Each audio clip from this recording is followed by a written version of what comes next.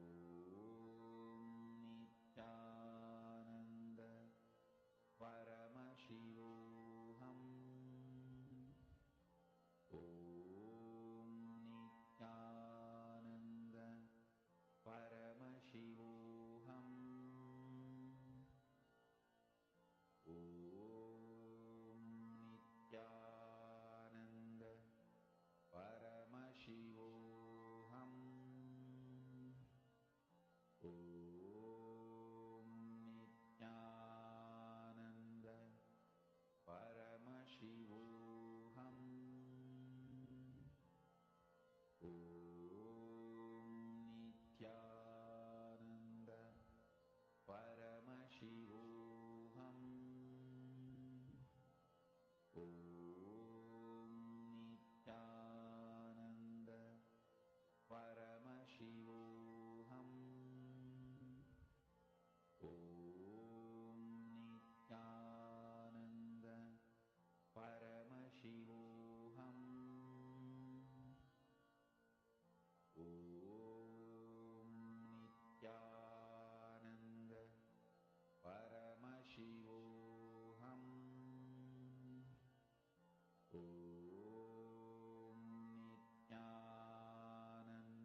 all the Nityas and Anandas, I think you guys had a wonderful manifestation of the power of mind reading.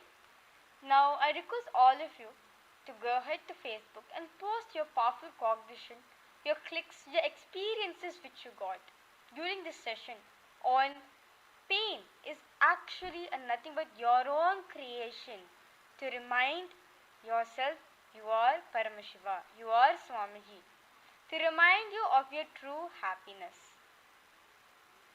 So now, let us now get into the next session where Swamiji will be expanding on what is delusion and no delusion to collapse delusion. Let us directly listen this from Swamiji.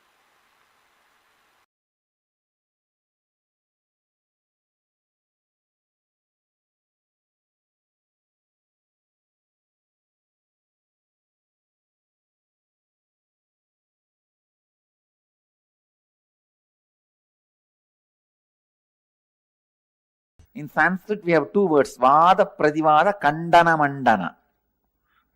Means churning the logic till you achieve the nectar of understanding, realization. Kandana Mandana means the removing all the things which does not exist but gives you the feeling it exists. See, I tell you, it is just like a two edge of the cloth. One edge you say life is suffering, one edge you say life is bliss. But when you move to any one edge, you will become enlightened. You will jump out of that, you will fall out of that edge. Please understand, enlightenment is falling out of this. Life is this. One edge is life is bliss, one edge is life is suffering. Go to any one extreme through your cognizance, you will jump out of it. You will become enlightened. Whether you believe Buddha, life is suffering, or whether you believe me, life is bliss, if you align your cognizance to that one belief, you will become enlightened. But suffering is part of life is not going to liberate you. Who said that? Suffering is part of life is not what Buddha taught. You heard. That is what you heard, but didn't see. Suffering is part of life. You heard. Buddha did not say. Buddha said life is suffering. There's a big difference between suffering is part of life and life is suffering. Align to anyone, you'll be liberated.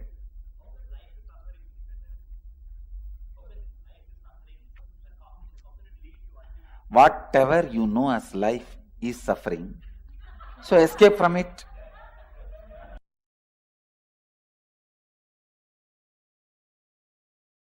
I wanted you to know some of the basic truths. When Buddha declared life is suffering, when I read that statement first, I said, no, what is this? This fellow, such a pessimist. Starting with a statement, life is suffering. Now, I agree with Buddha with all respects. Unless you learn that word first, you do not develop perseverance. Man do not develop vyavasayatmika buddhi, perseverance, unless he understands that statement. Life is suffering. Life is dukkha. See, the big problem is, when you feel life is joy, when you believe life is joy, you tend to wander. You take up one project, suddenly you feel the other project glitters more. The other side is more greenery. Wow! I think that life is more joyful, more green, more shining, more palabala. Let me jump. You jump there, From there, when you look at the other side, wow, that looks more shiny, more beautiful, more powerful, great. Let me jump there. You jump there. Markada Vairagya. In Sanskrit, we have a word called renunciation of the monkey. Monkey renounces one branch to catch other branch, but it doesn't stay with that branch. Within 2 seconds, it catches some other branch and renounces this branch also. Margada Vairagya. Renunciation of the monkey. No? When Bhagavān Buddha says, life is suffering, his first statement is that only. Life is dukkha, suffering. I attest, I second his opinion. Only when you understand life is suffering, you learn perseverance. When you take up a project, when you face suffering, you'll understand, hey, life is suffering. Let me stand with this suffering, with this project and see the end of it.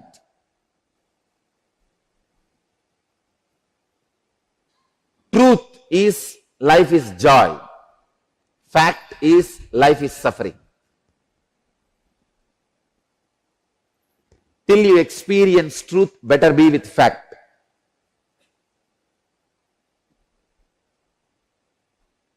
Vyavasayatmika buddhi keha kurunantana.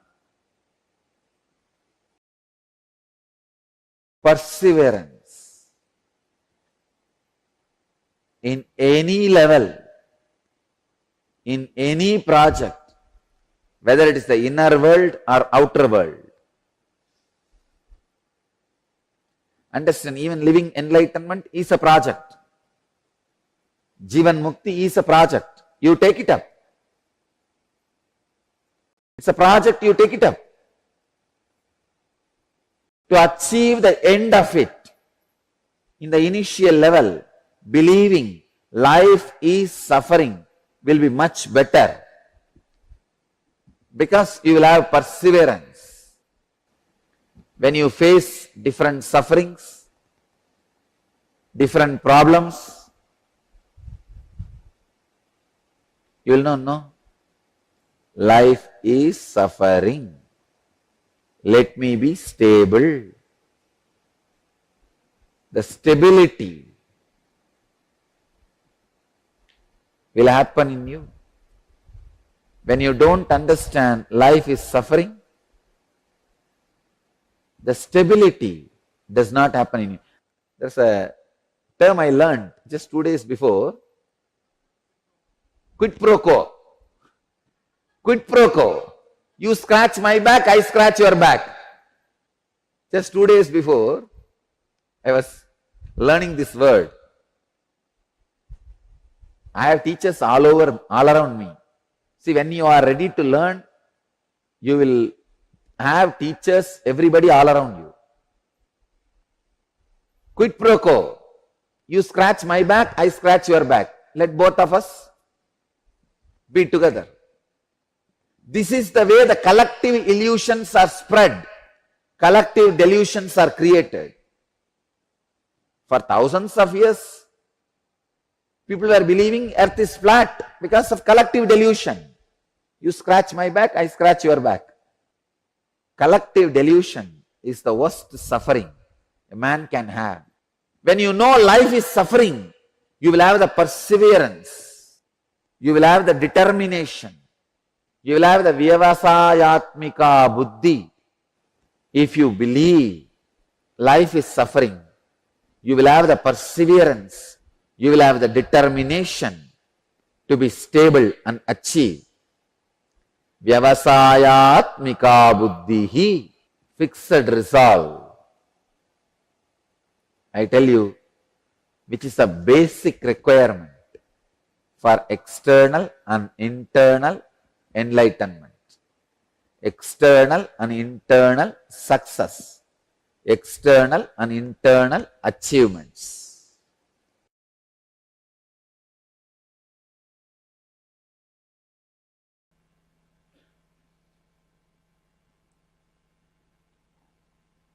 Once actually I landed upon a very deep, strong, sacred cognition in my life that I cannot be hurt. I cannot have any pain. I am the Atma. Atma cannot have any pain, suffering, nothing. It is pure space. It was so powerful and so strong. I went and took the knife and cut my thigh to check it. A child will not have a guts to take a knife and cut himself to check.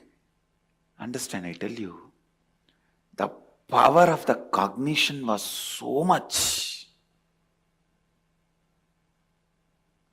I could not control myself testing it on me because I was too excited. Of course, I needed few more understanding.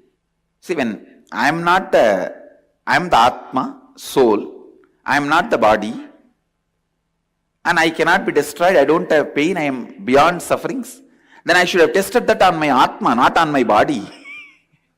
I have tested it on which something I am not. See, the experience is sitting in the Atma, the cognition is sitting in the consciousness. But experimenting, I am doing it on my body. That understanding I gathered little later. But that cognition was so powerful. Even when there was a pain on the body, I did not feel bad for what I did. I did not feel bad about testing it. It was such an ecstasy. Wow, wow, wow. Like a long journey is over. Now I don't need to run around anywhere here and there. I am that rest, that restful awareness, that cognition was such an ecstasy.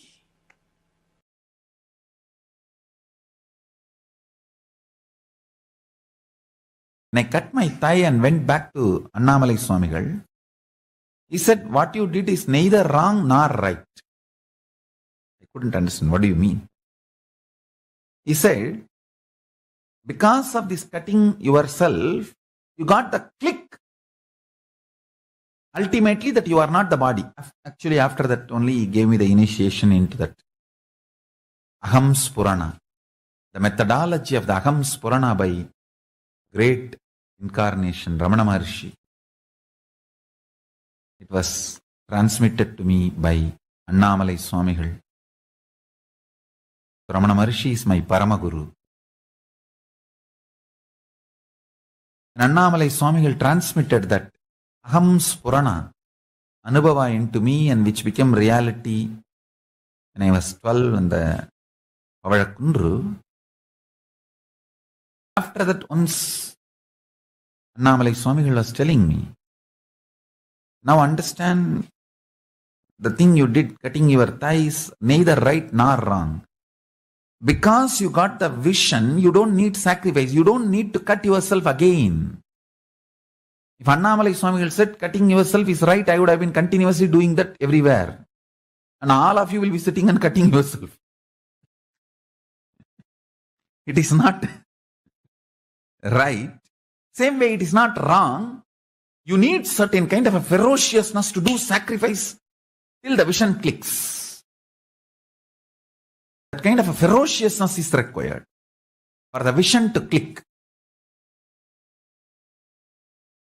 So because the ferociousness is required for the vision to click, the experimenting on yourself, cutting yourself, your thigh was not wrong. Because it is not required regularly, once the vision clicks, it is not right.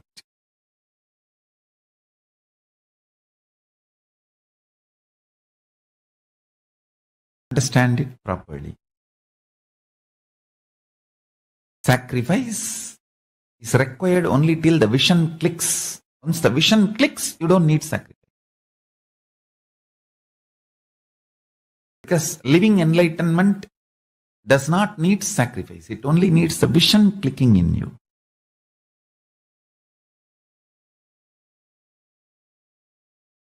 But till the vision clicks, you need to have the patience and perseverance, will, persistence. For that, you need sacrifice.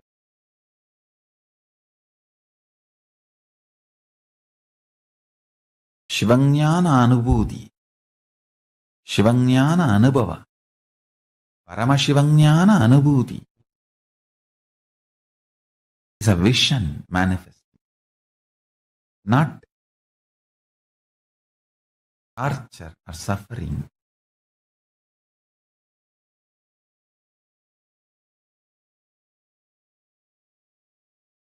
The fundamental cognitions are the principles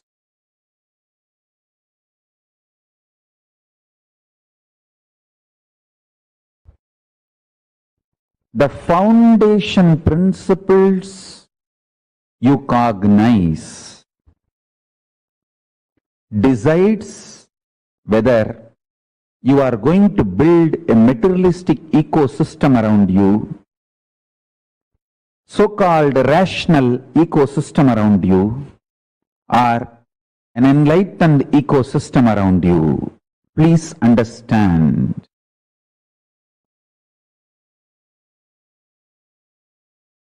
All the so-called conclusions of the science and rationality is not rationally rational or scientifically scientific. All the cognitions, politicians, social leaders trying to infuse into you are not absolute truth or absolute right. Understand? Neither the cognitions are absolute truth, nor they are rationally rational or scientifically scientific. But unfortunately, the cognitions you cognize decides the quality of life you are going to have. Understand?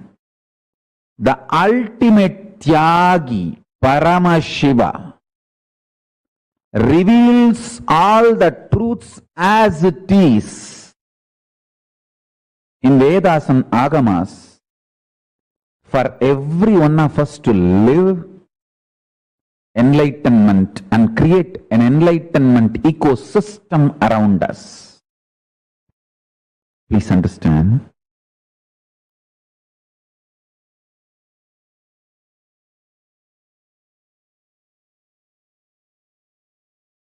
I want to tell you some of my own experiences.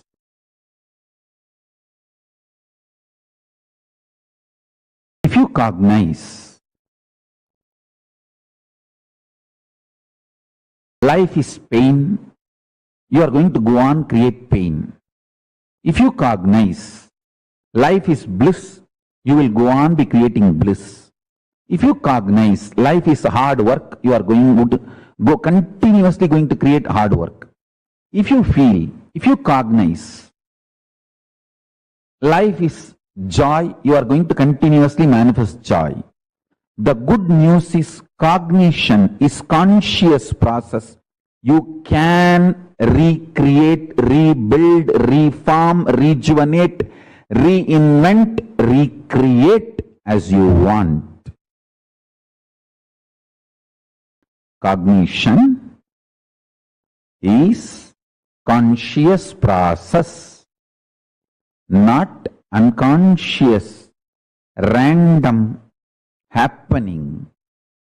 It's a conscious process. You can recreate, rejuvenate, reinvent, redesign, rebuild your conscious process.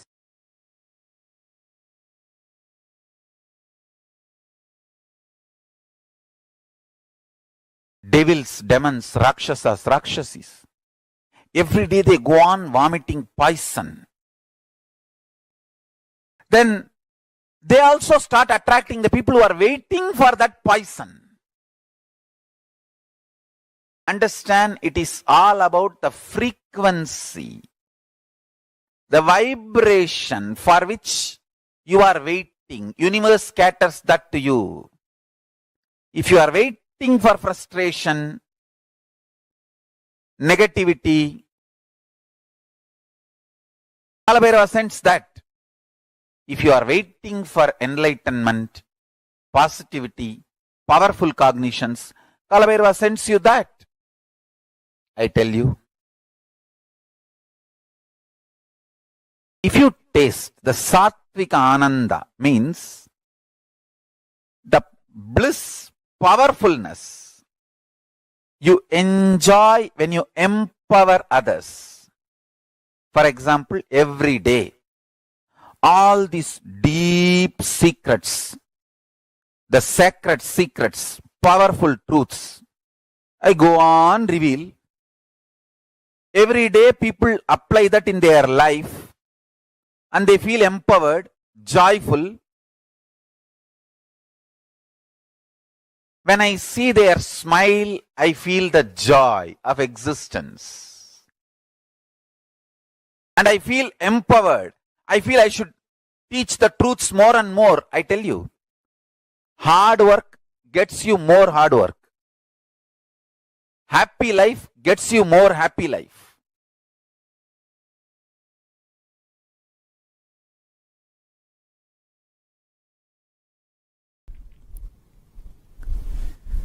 Living enlightenment means vibrating in the frequency of the cosmic constitution, cosmic truths, universal truths, reverberating with the principles of the universal truths.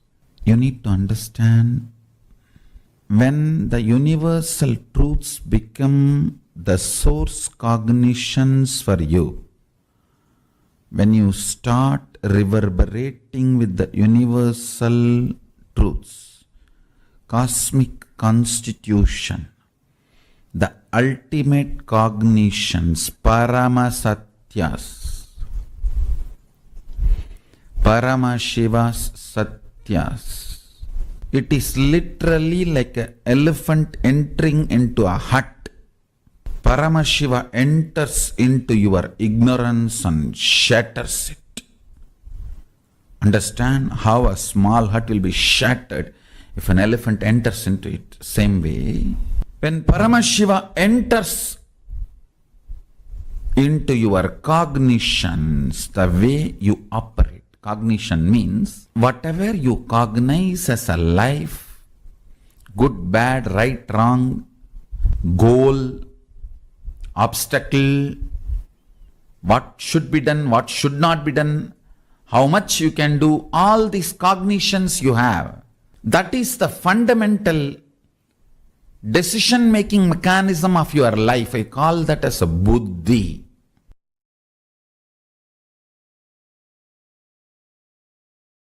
I can give you one small example.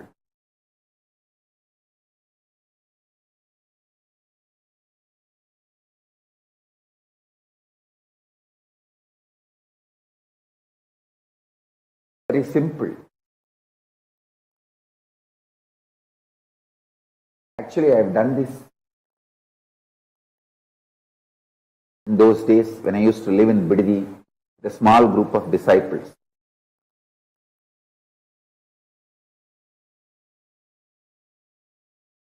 Even now our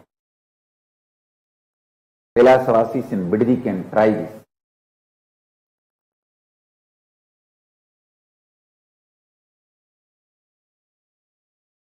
I'll first explain.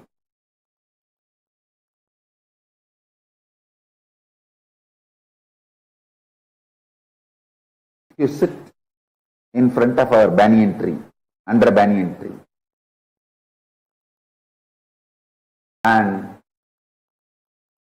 few people sitting in the Saptarishi rocks in Ramanagara hill. In the Ramanagara hill there is a 7 rock under which there are caves where all the 7 rishis lived.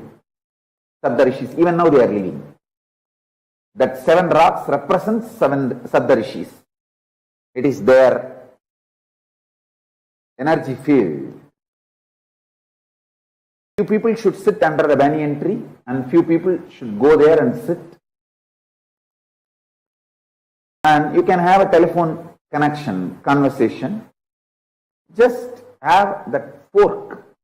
You call that spoon fork, vibrating fork.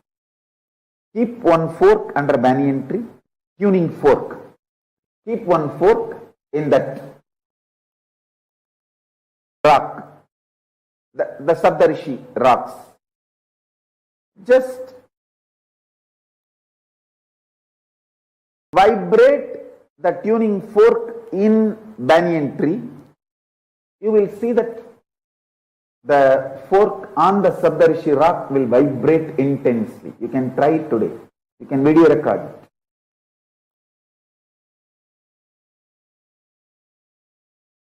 Because this banyan tree and that Saptarishi rock is deeply connected through a different frequency than what you understand. Through supernal effulgence they are connected. All the Saptarishis sit there and listen to Paramashiva's Vedas and Upanishads and Agama teachings.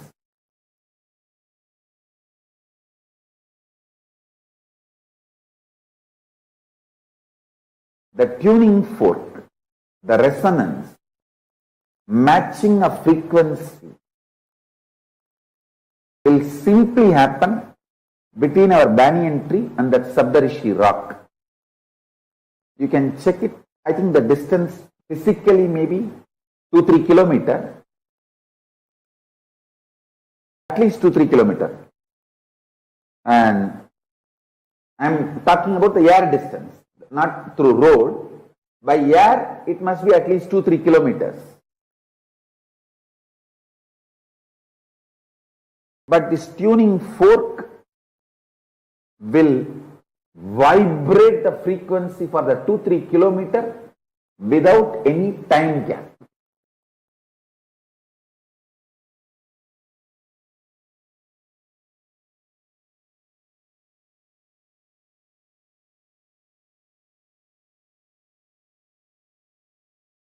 Paramashiva's message directly from Kailasa. Listen.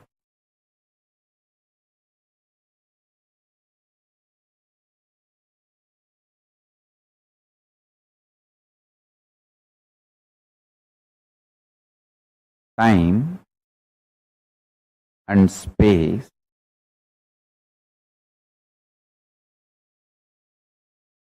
the continuum of time and space is due to a stuff connecting both.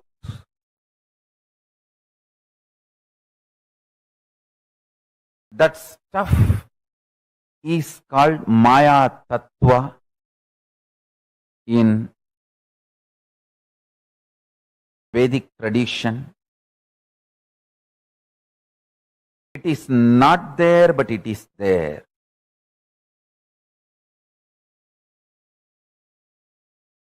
Because the time and space, both the dimensions, do not have a clear border, kind of a watertight compartment border. No. Understand this very intensely. For example, if time and space put together is 100 meters,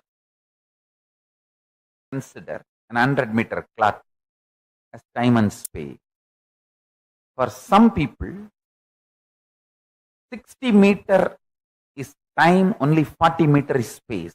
For some people, only 30 meter is time, 70 meter is space.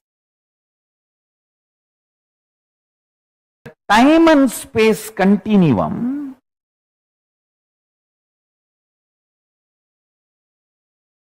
and the way it exists as reality for you is not the way it exists as reality for others. That is why some people are so excited to wake up in the morning. Some people feel, oh God, I don't know why I need to open my eyes. Listen carefully. The outer world reality is perceived between certain frequencies. Like I gave the example, 20 hertz to 20,000 hertz sound only can be perceived by any normal human being. Below 20 hertz or above 20,000 hertz, you can't perceive it.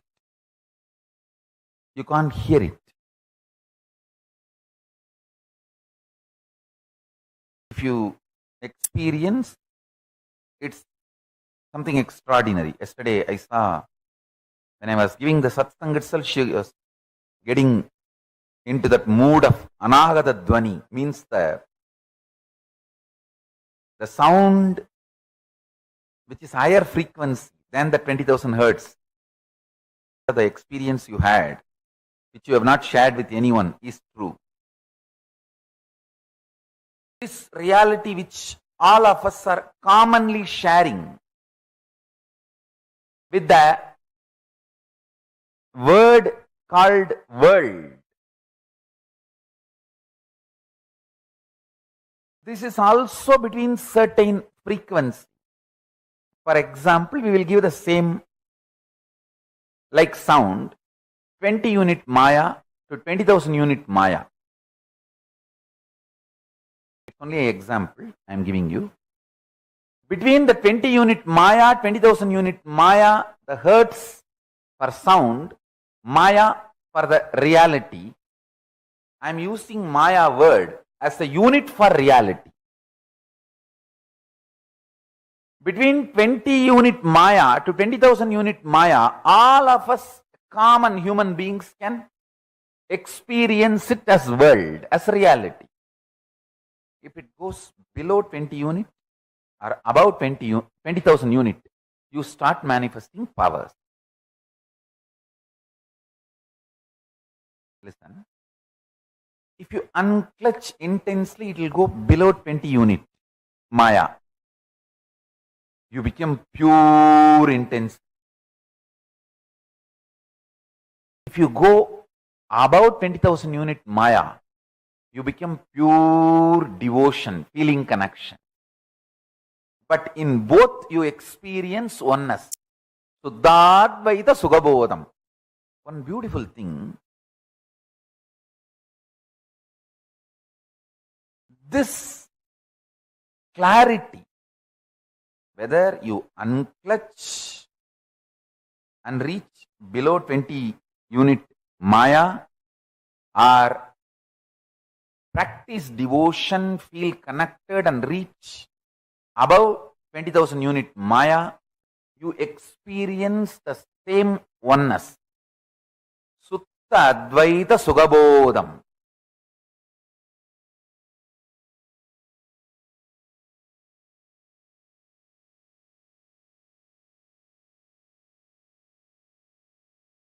If I initiate you into power manifestation, your whole body, mind starts getting grounded in that oneness space, Sutta Advaita Sugabodha. What you manifest is Shakti, not ordinary Siddhi. Because in our power manifestation, the more you practice, more you get grounded.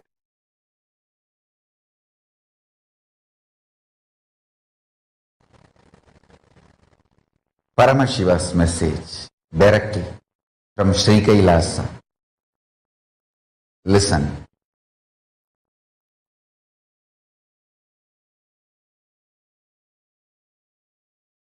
The seen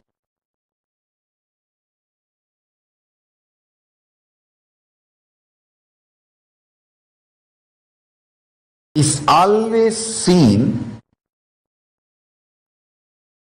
based on the frequency and quality of the existence of the seer. Seen is always seen based on the quality of the existence of the seer. The core of the seer chooses the quantity, quality, impact of the seen on himself and on others, who sees as part of his seen. Understand? Even what you think as others is part of your seen. So the base for the existence of your first person, second person, third person, all the three are the seer. So do not try to make the seen absolutely independent of the seer by dissolving the responsibility of the seer and the impact of the seer on the seen, whether first person, second person, or third person. Listen. I'll expand now.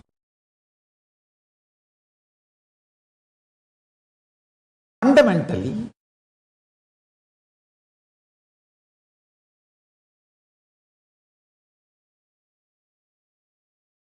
you try to establish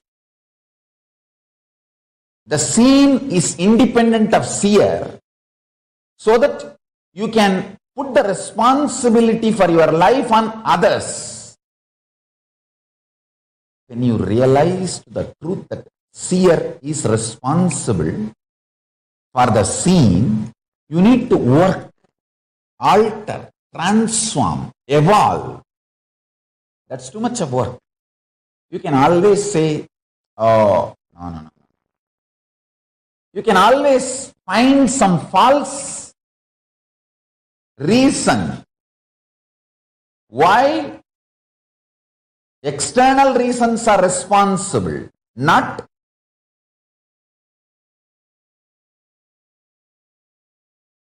your internal existence. So fundamentally, you try to build a narrative, grand narrative of the existence is independent of seer. Once you believe this, once you are convincing, once you are able to convince this false delusory idea within you, then you start blaming, then I am not responsible for what is happening outside. Then he is responsible, she is responsible, everyone. So if your guru is asking you to look in and find you are responsible, abuse him also. Understand? Fundamental delusion is making the seen independent of the influence of the seer. Then the seer can claim always victimhood. Understand? Unfortunately, the cosmos will make you a victim if you continuously claim victimhood. Fortunately, cosmos will make you a leader if you continuously claim and realize that you are the leader and responsible for everything. That's the beauty of life.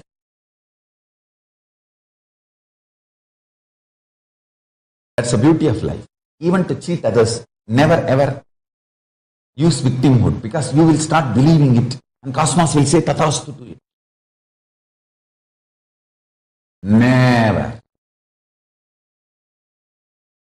Never do that mess. Understand? This one curse I will never want even my enemies to have, even people who cherish enmity towards me. I will never want them to have this suffering. Feeling that they are victim of the universe or the cosmos or the humanity or the whole. That's the worst hell.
one of the most beautiful truths that Swamiji has revealed for all of us to understand this eternal truths about how the suffering or pain is created in our life. Actually, there's a very beautiful analogy that I wish to share with all of you when Swamiji was speaking about how the secret of Maya or suffering is it has power only as long as you do not know it, as long as it's your blind spot. But the moment you know what is the reason why you have a certain issue the way you have it, you will simply have a complete shift in the way you look at life. If, for example, let's say you have in your house, right? You have like a very bad smell that's coming around and you do not know its source. What do? You do not know the reason, you do not know the root cause. It's a blind spot, correct? So you try to figure out. People stop coming to your house because of it. They say it's smelling bad. You are not able to live in your own house. So the impact of the smell, what it is, that whole foul smell is going to be there strongly only up until the point where you do not know the cause of it. Correct? If you know, let's say after 2 3 days, you find out, okay, there's a garbage bag that's sitting somewhere in the room forgotten, and that is a cause of the smell. The moment you know the source of the smell, the impact that it has on you is reduced completely. Because after that, it's just a matter of you picking up and throwing that garbage out. How many of you are catching it? How many of you are understanding this? Same way, in our life, all your patterns, your incompletions, your suffering, all of them have power over you only as long as you do not know its source, where it is coming from, what incompletion in you is causing it. Sometimes in our lives, we'll be at a standpoint where we are in dilemma. Okay, there is this life, there's this choice. I don't know which choice do I really need to take. There's a conflict in me, right? Because your heart wants one thing, your mind wants another thing, and your logic wants something completely different. And amidst all of these chaos and conflict, we get stuck. And many times we get so settled with what we think is life, but that's just a delusion that is distracting us. Here, Swamiji has addressed the exact straight issue by directly taking us the solution, making us understand the moment you bring awareness on the problem, it will solve. The problem has impact on you only as long as you give power to it. And the whole thing, the delusion, how it's a very if I have to give you a story for it, right, about delusion, how exactly the delusion works. I'll share the story of monkey seller to all of you. Okay, it's a very beautiful story Swamiji tells in satsang, and I personally love this story a lot. So once a merchant and his assistant come to a town. Okay, and the town has a big problem: monkeys. That town is like troubled by monkeys, and thousands of monkeys, and these hordes of monkeys everywhere. And monkeys, there's such a monkey menace. So like monkeys grabbing bananas, monkeys into the house, monkeys creating a chaos. So seeing this, the merchant makes an announcement to the town folks. So he says, okay, I will pay rupees 10 for each monkey that you bring me. Whoever brings me monkeys, they will be paid rupees 10 for every monkey. Let's say $10 for every monkey. The town folks are all puzzled hearing this. They're like, nobody in the town understands this. But like, why would this man pay me for catching the monkey and giving him? But anyhow, they started catching the monkeys and giving the merchant. And the merchant paid $10 for every monkey that they bring. Soon, the merchant has thousands of monkeys with him, and he's been paying $10, $10 for every single person that brings a monkey. Now, next, the merchant raises his offer. He says, for each monkey you bring, I'll pay $20. So the people are like surprised. They're like, why would this man want us to catch monkeys, and why would he pay so much money for that? But anyways, people start catching more monkeys and they sell them to the merchant, and they get paid $20 for each monkey that they sell him. After a month, the merchant raises offer to $100.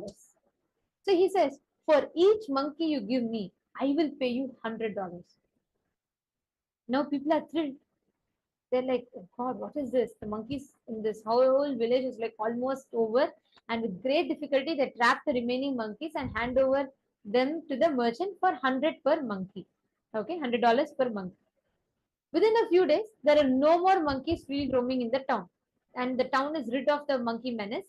And in the bargain, they've also earned some money by selling the trapped monkeys to the merchant. So they're all like very happy. They're like, oh my God, what an offer. All monkeys are gone. At the same time, I became more richer. Around the same time, the merchant goes out of town for a few days on business. Okay. So his assistant stays back in the town. And one day, his assistant secretly calls all the people of the town and he makes him a surprising offer. He says, I will sell all these monkeys back to you for $50. When the merchant comes back, you sell it to him for $100 and give me $25. Is that okay? The town folks are happy with this strategy. They're saying, okay, all right, come on, let's do it. So, like this, the assistant starts earning money for himself. Soon, all the monkeys are sold. Okay. Then, one fine morning, the town folk wake up to find that the assistant who took the money has gone missing. The merchant also did not come back. Both have disappeared. Only the monkeys are left back in town. This is the philosophy of delusion. Finally, who's the winner? Who's the intelligent guy?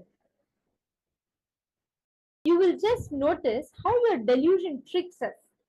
You will say like, oh God, my life is so smooth. The perfect strategy. Like, I'm in a perfect job that I like. I'm in a perfect position. I'm around with perfect people. That is how delusion distracts us.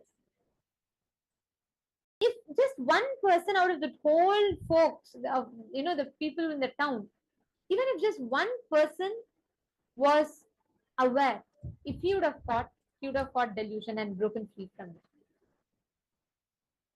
Now, every one of you here, apply this exact same principle in your life. Take a few minutes, pen down, look into your life. As long as your future is not completed, past also cannot be completed. Only when the future ends, you can have the idea about your past. Take a few minutes and understand, just list down any 5 areas in your life at least, how you are stuck in delusion. The exact trade secret this monkey seller used, this businessman used. Just see the exact same thing in your life. Where all do you trade off with delusion, thinking you're getting a good bargain, but in the end you get cheated? Take a few minutes. It could be even the most simplest of situations. Write them all down.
Swamiji said very beautifully that as long as we know we are in delusion, we are deluding ourselves, we are in delusion. The moment you come to know you are in delusion, that is the exact moment you come out of it. Like how, as Nithyananda said about the story of the monkey and man, none of the villagers realized that the villager or the assistant are not going to come back. And at the end, what happened? They were in trap. Same way, in our own life, we have been in the same delusion for a long time. We have been cherishing with it, we have been living with it, we are okay with it, and we make our decisions with it.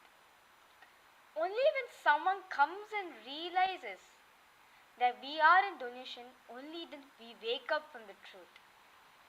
That's what Swamiji says very beautifully, that as long as you know you are in delusion, you are in delusion.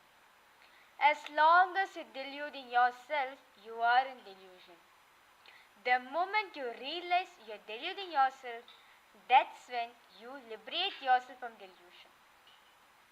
See, if you want to know something, if you want to come out from something, let's say you want to do a surgery.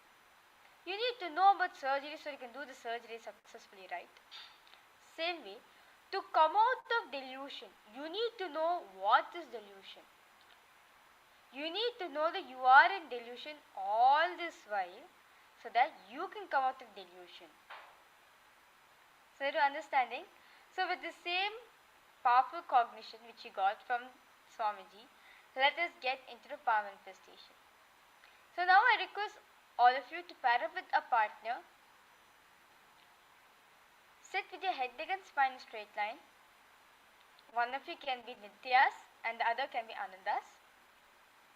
So now, in the previous manifestation, Nityas were visualizing the object or an image for Anandas.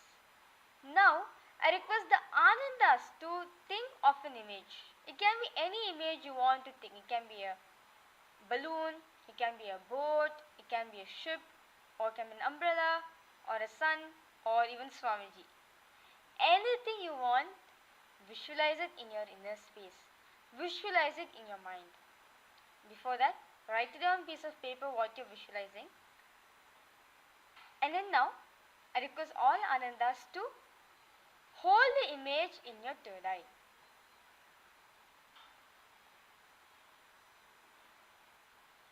Now, all the Nityas who will be manifesting the power for this round, I request all of you to sit with your head against spine in a straight line. Remember the powerful cognition which you got from the session. As long as you know you are in delusion, you are in delusion. As long as you are deluding yourself, you are in delusion. Same way, as long as you are creating for yourself, you are in problems. You are creating problems for yourself. When you come out from the cycle, you experience bliss. You experience the Paramashiva in you, Swamiji in you. So I request all of you to chew on the powerful cognition which you got from the satsang. And remember Swamiji in your third eye. Intensely chant the Mahavakya. Om Nithyananda Paramashivoham. Om Nithyananda Paramashivoham. Om Nithyananda Paramashivoham. Now, with the same space of oneness, now I request all the Nityas to scan what your Ananda partner is holding an image in their mind.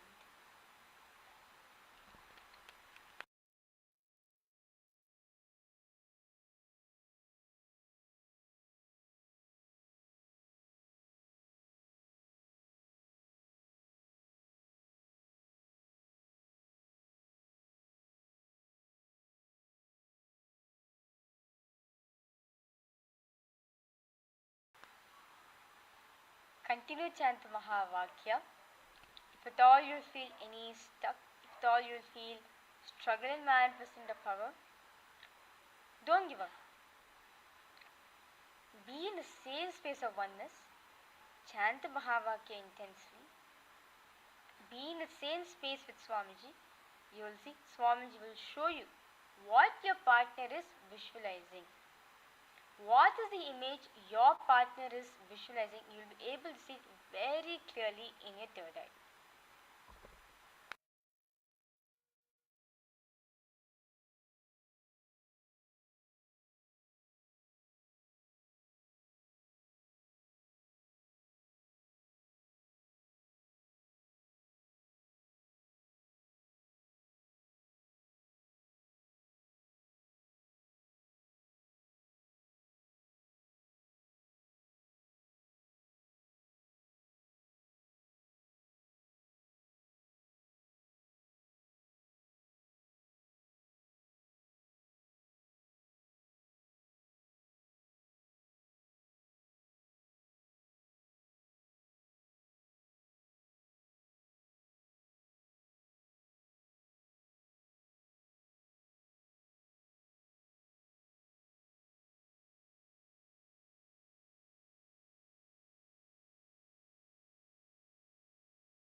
Continue to be in the same space of oneness.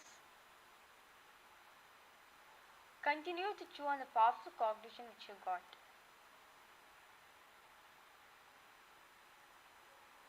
You will see, you will be able to see very clearly in your third eye what your partner is visualizing. You will be able to hear it, or you will be able to see the image, or you will see it in colors, or you'll be able to see it in letters, or you'll be able to see the actual image of it, anything. Swami will show in any form. Just be in the same space of oneness with Swamiji and chew on the powerful cognition which you got. You will see, you'll be able to manifest this power.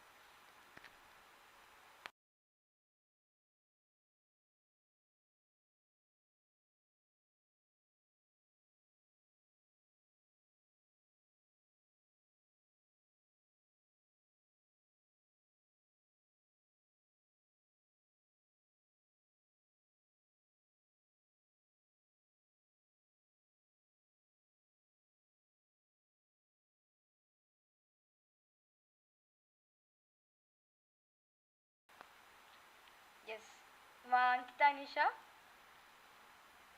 See, the more and more you play with the power manifestation only, you'll feel comfortable with it. See, it's like you go for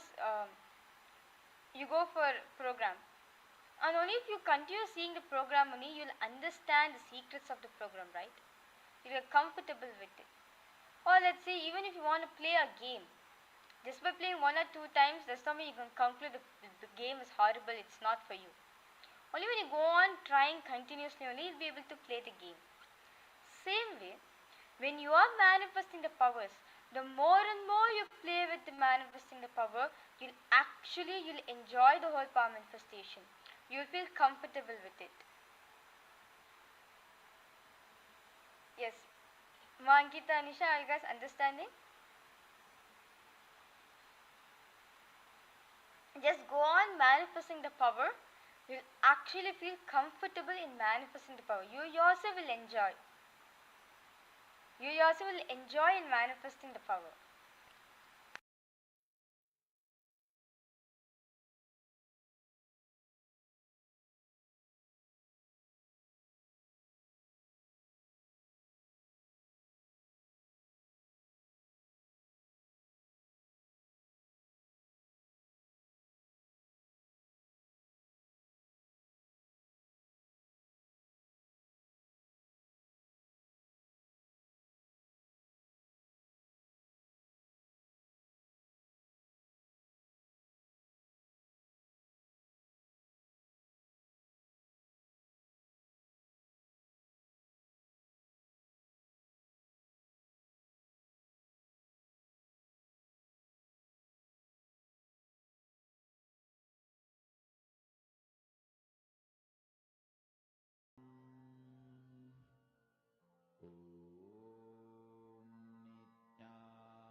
Yes.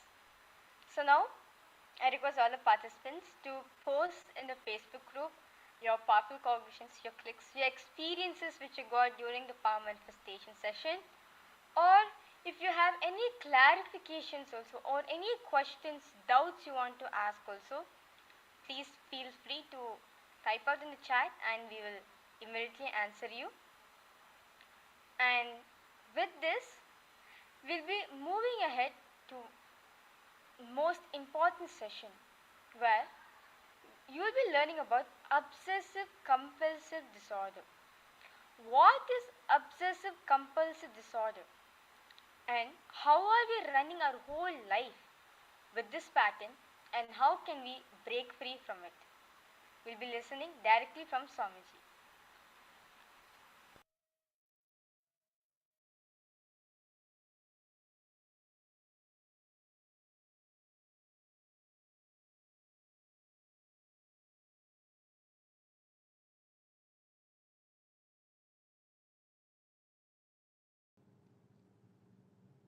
I wanted to address the intense restlessness,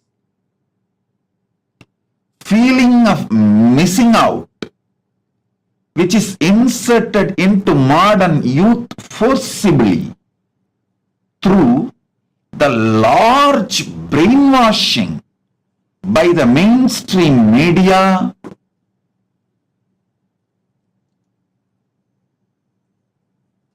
and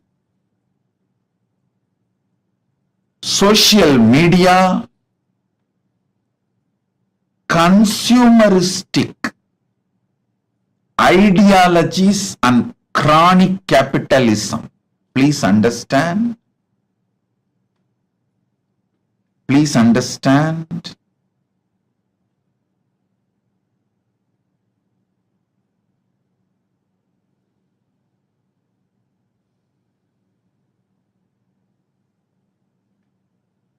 I want each one of you to understand how the chronic capitalism is committing the greatest crime against the humanity by making the modern day youth feel deeply missing out, constant pressure, stress, feeling that they are missing out on life. More. This extreme consumeristic ideas celebrating consumerism as heroism, which is not only dangerous, I tell you, war will lead to mass death.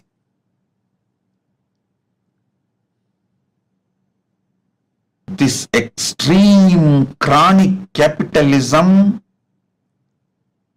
feeling left out, intense stress, these chronic capitalistic ideas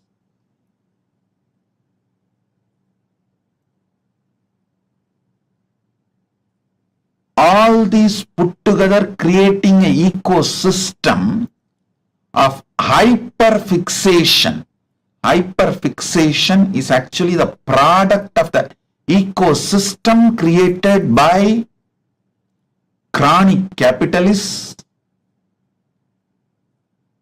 extreme consumeristic ideas,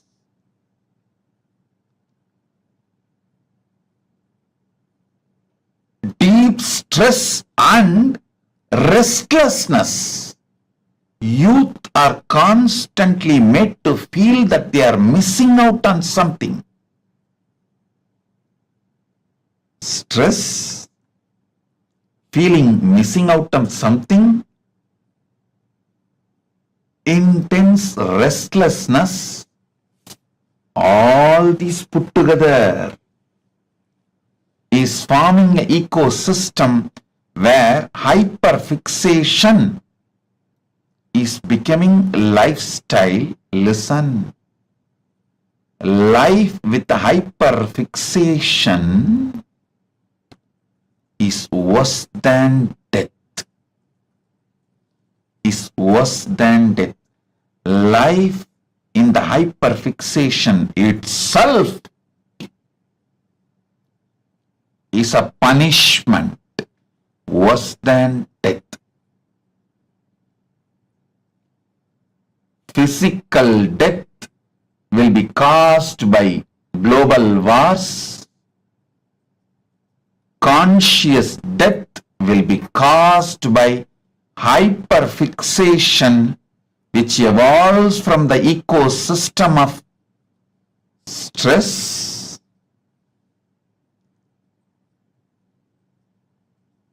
restlessness, feeling missing out,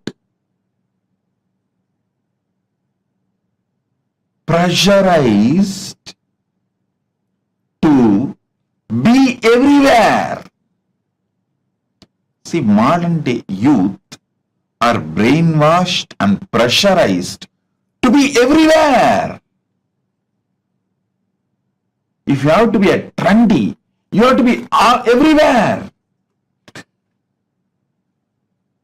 Feeling everywhere or being everywhere is shown as heroism, successful, the way to exist. No. No. Listen. Living centered on your conscious existence, knowing the capabilities of your consciousness and operating from that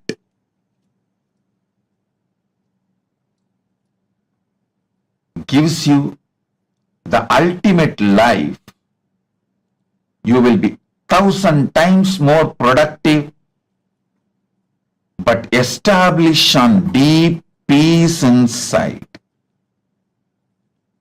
without getting distracted from your peace. You can celebrate the life beautifully. Isavasya Upanishad says, Ishavasyam midaggum sarvam yatkincha jagatyan jagat tena tyaktena bunchita makrita kasya sviddanam. Listen. Enjoying, celebrating this whole universe by being established in the space of unclutching, peace, Paramashanta Swarupa, makes you live long. Upanishad beautifully declares,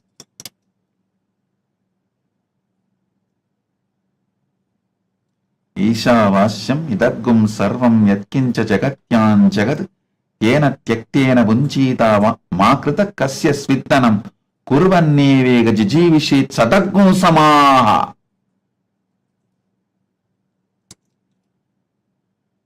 Establish yourself in the unclutched space and enjoy the whole universe. You will live long forever. Happily celebrating yourself. Hyperfixation is more dangerous than war. Hyperfixation is the war forced upon modern youth by chronic capitalists and consumeristic ideologies. Chronic capitalism is worse than terrorism. Wars kill your bodies. Hyperfixation kills your minds. Your right to exist as you are. Whole Hinduism is focused focused on human beings experiencing conscious sovereignty. Listen. Fundamentally, mind binds you, chains you through patterns, obsessive, compulsive, reactionary behavior patterns, many other bondages, illusions, delusions. Mind binds you, chains you. It takes away the conscious sovereignty of the human being, and it takes away the best way the human beings can exist naturally, dharmically.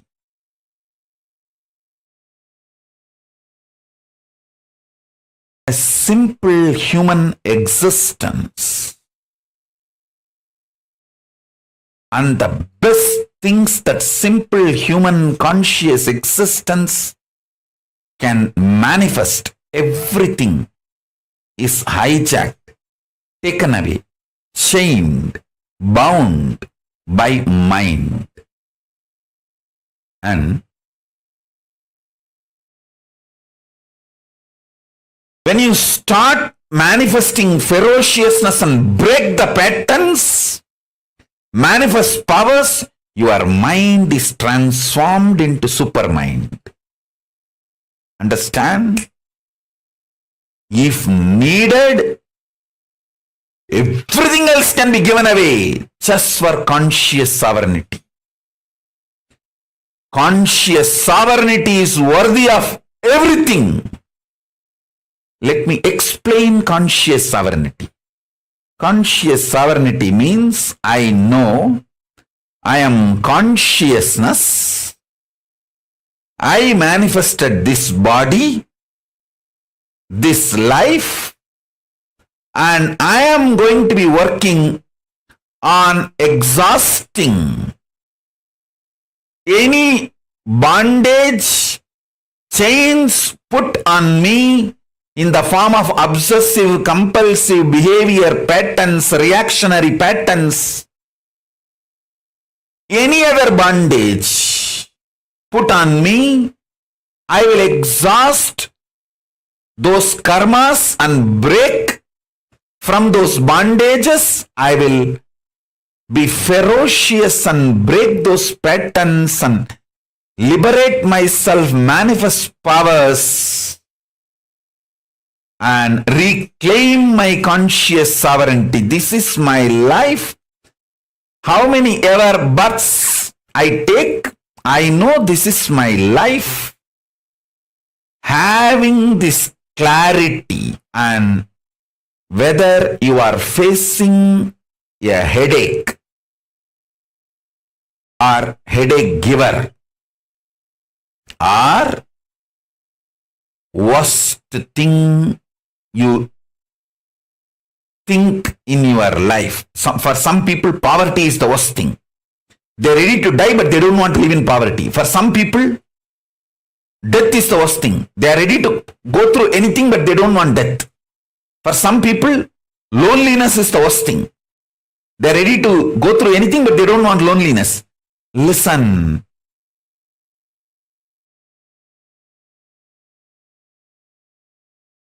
Nothing is worst in your life other than losing conscious sovereignty. Even in the worst situations, if you make strategies, decisions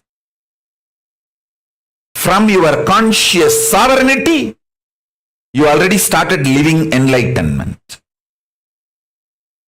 Conscious sovereignty is too important. Don't lose that.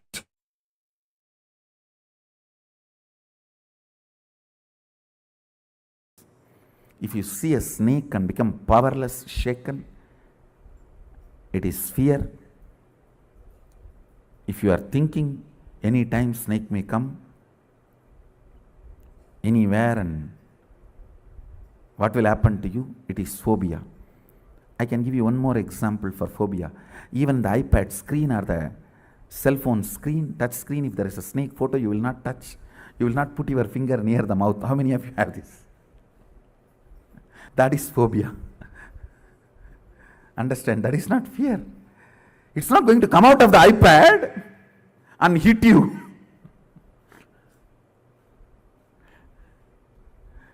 Listen.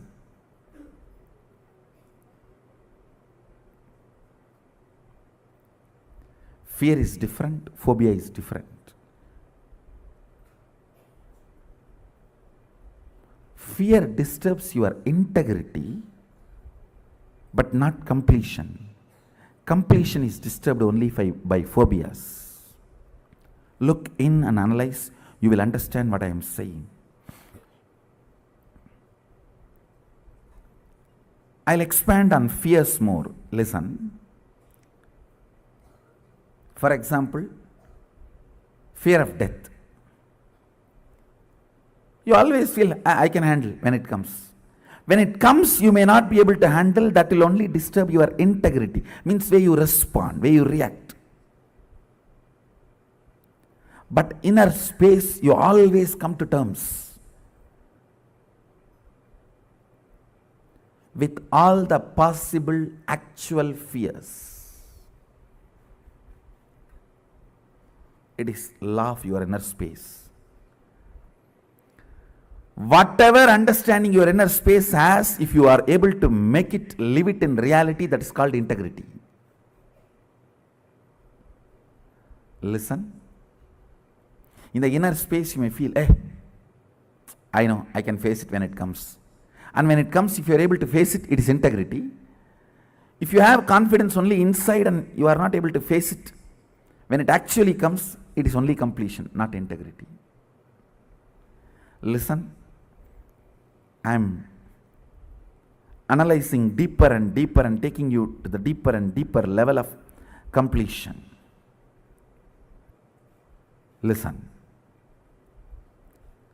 Anything which disturbs your completion is compulsive thought current. Anything which disturbs your integrity is compulsive behavior pattern. Compulsive thought currents need to be completed first. How to? All of you know. There is a clear completion method, completion technique and technology available. Pick it up and practice. Take this as this week homework. All the compulsive thought currents you have, bring completion to it. And all the compulsive behavior patterns you have, bring completion to it. That is integrity.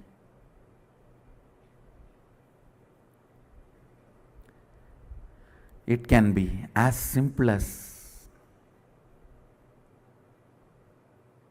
you have to have a cup of coffee before going to your washroom in the morning, or as complicated as deep violence mixed even in your romance, in your love. Look in. That is the most complicated, compulsive thought current.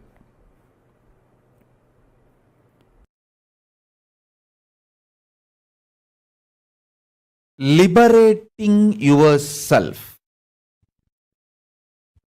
from obsessive compulsive reactionary pattern and its suffocation is liberating yourself from delusion. Listen.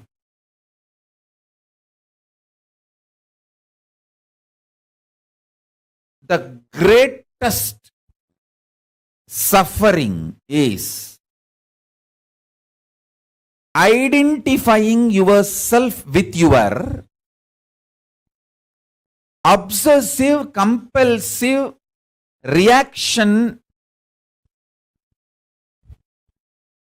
and suffocation it brings in your life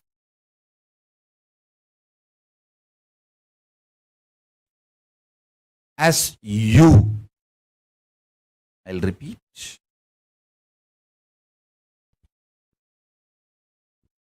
Obsessive compulsive reactionary pattern.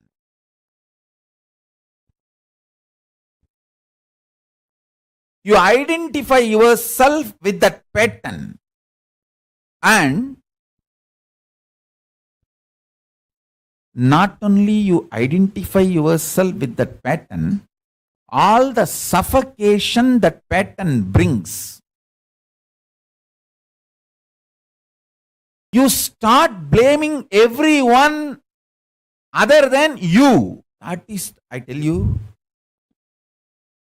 this is the worst delusion in the life.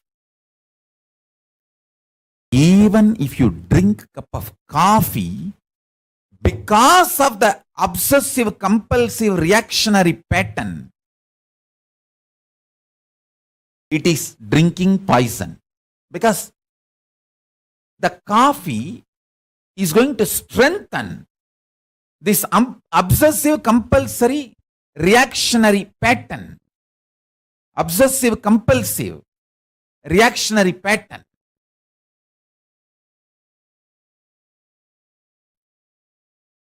Listen intensely and listen carefully. If you just understand this one message from Paramashiva, you will pull yourself out of all delusions. All delusions.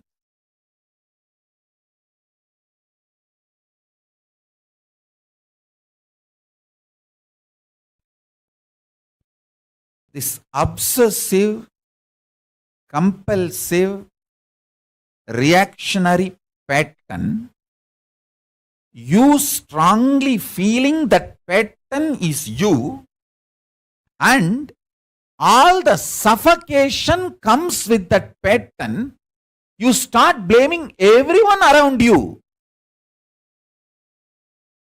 saying that they are all suffocating me, instead of looking inside and solving it, attending to it. If I have to give a rough equivalent for the word trobhava, delusion, I'll give this word only.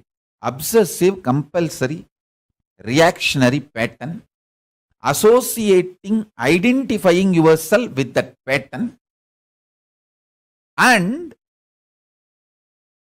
suffocating yourself and blaming everyone. Oh, this person made me to believe this pattern.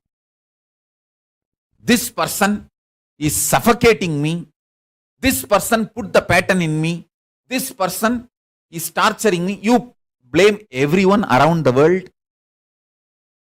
other than taking the responsibility and completing and getting out of it.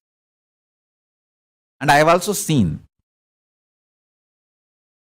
people waste their time, money, treasure, the life, talent, everything in stupid sicknesses. Actually, there won't be sickness. It is just obsessive, compulsive, reactionary pattern becomes so deep in their system, even they started lying to themselves. They lie to themselves so strongly, they manifest, they create diseases inside. Actually, there is no disease outside. But if you tell them, they won't listen. Actually, they don't have any disease. But if you tell them, they won't listen. So I will also tell, okay, give medical care, do whatever they want. Only when they realize the Guru walk, they will get out of the disease.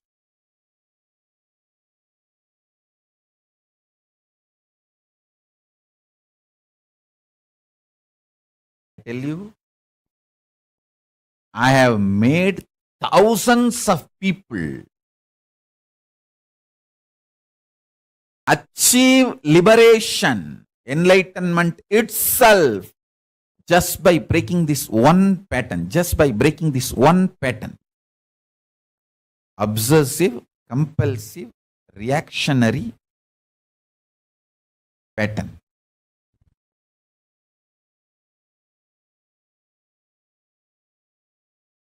Paramashiva's message directly from Kailasa. Listen.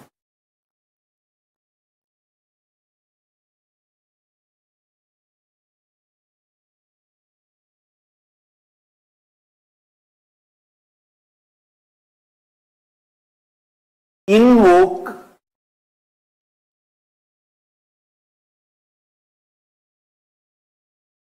cosmic being in your identity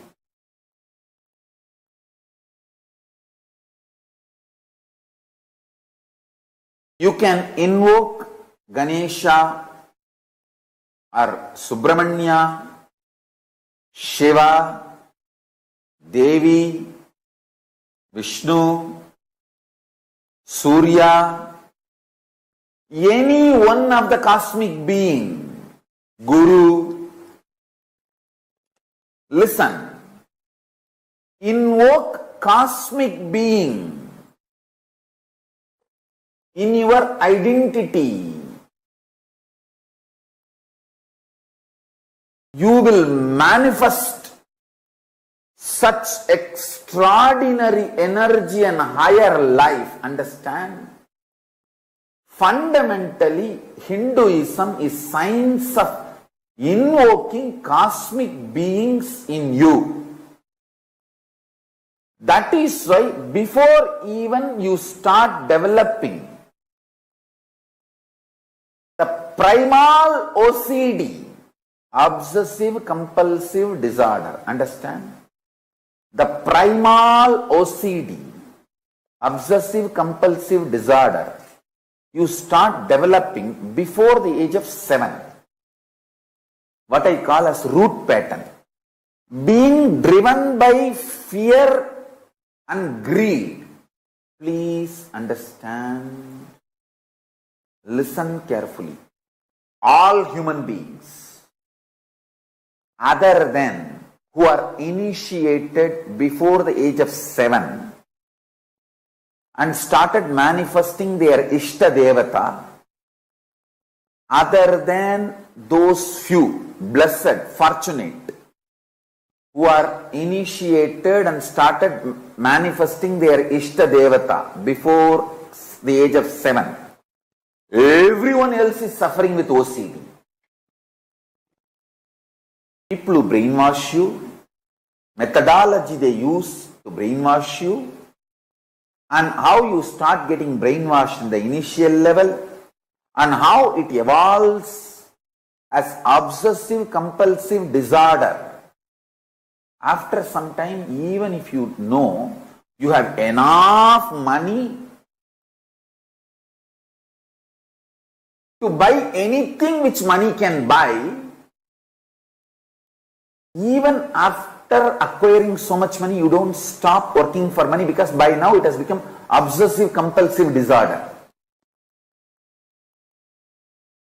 I tell you, the corona has taught a big lesson for the humanity. Money is not security for life or future.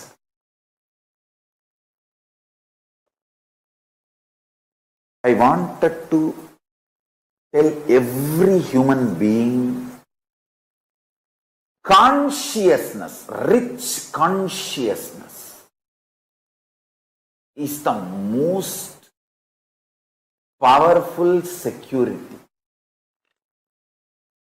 If you can manifest a power, if you can just live blissfully in an unclutched way, if you can just radiate consciousness within you and the people around you, that is the most powerful, important security. First thing, get initiated and start manifesting the cosmic being in your identity. Understand, Paramashiva exists. He is a living being, all powerful, all knowing, who just creates, maintains, destroys, rejuvenates, puts in delusion, pulls out of delusion, liberates.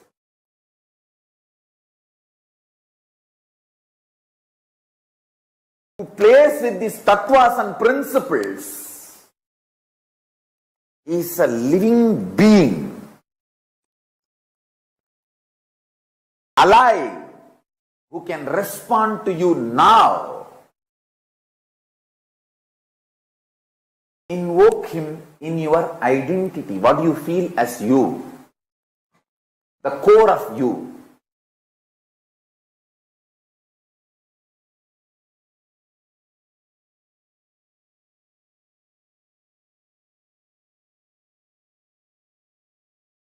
Listen.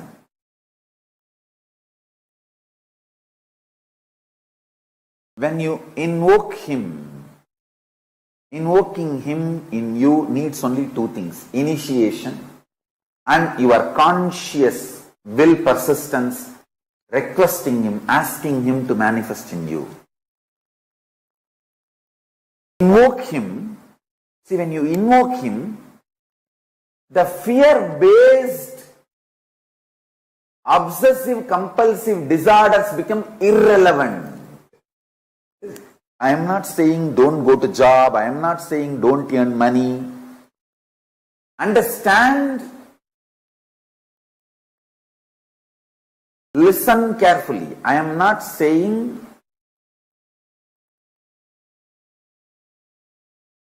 don't go for a job. I am not saying don't make money. No.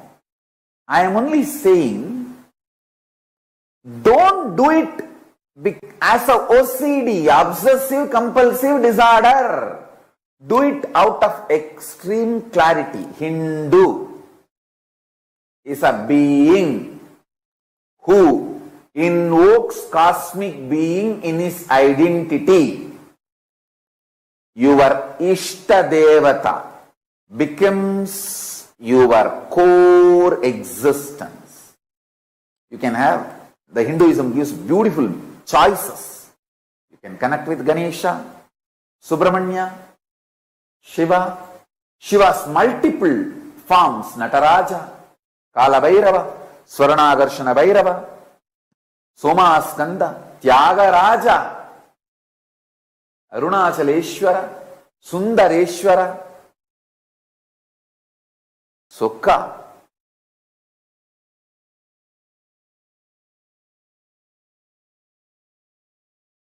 Different forms of Paramashiva, Dakshinamurti, Veerabhadra. Different forms you can connect. Shakti, Vishnu, Krishna, Rama, Hanuman, Surya. You can choose your Ishta Devata in Hindu tradition. Even Guru cannot change your Ishta Devata. If you say, I have not chosen my Ishta Devata, please you choose for me, Guru can choose. Understand? Invoke the Ishta Devata in your identity. Morning when you wake up, your waking up should not be obsessive compulsive disorder, OCD. No.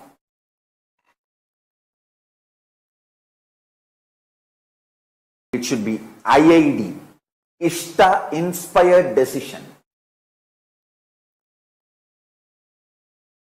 not OCD, but IID. Ishta, inspired decision. Use this word. Ishta, inspired decision. IID, not OCD. I tell you. When you react based on OCD,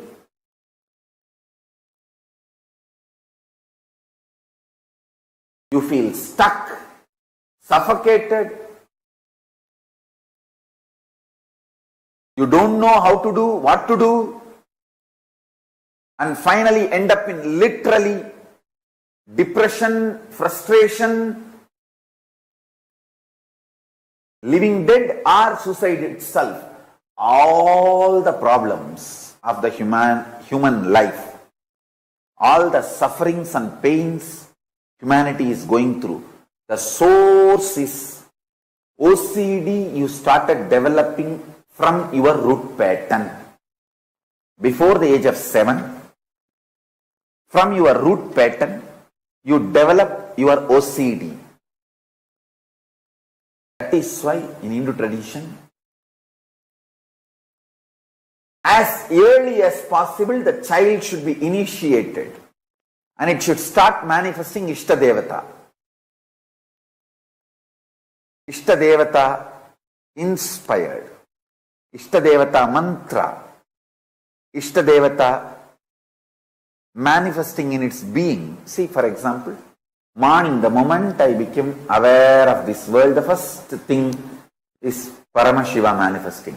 There is no OCD for me to jump out of bed.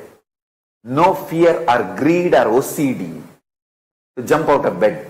Paramashiva is manifesting. Come on. Now Paramashiva will do his work. What a way to wake up. Understand, waking up due to OCD manifests all types of complications and problems. Anyone who can wake up early morning due to IID, Ishta Devata inspired decision, no OCD. IID, Ishta Devata inspired decision. Just 11 days, I guarantee all your blood pressure, diabetes, everything will become normal. There will not be any stress on your system.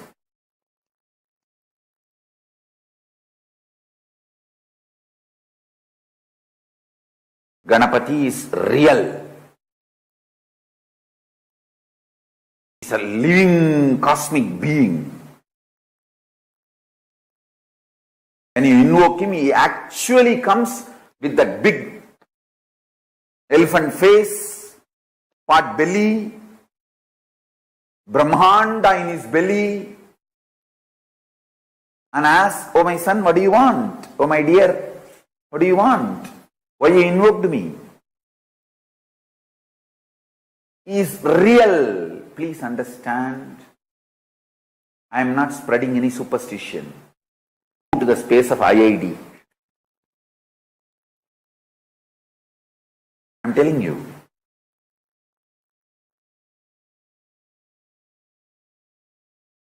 They are all really, really real. Don't think they are just some principle painting done by some rishi to explain certain concept and principle. They are all real beings, cosmic beings.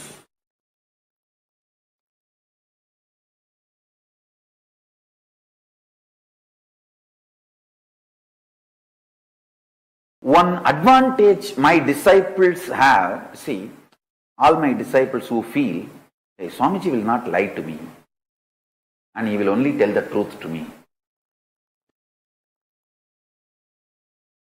For you guys who have that feeling, hey, Swamiji will tell only truth to me, he will not lie to me. The biggest advantage you have is your being immediately connects with that consciousness, with that beings. Your identity opens with them. Because your identity is convinced. Swamiji told Ganesha is real, he is real. Swamiji told Kalabhairava is real, he is real. Swamiji told Paramashiva is real, he is real. That is the way actually initiation happens.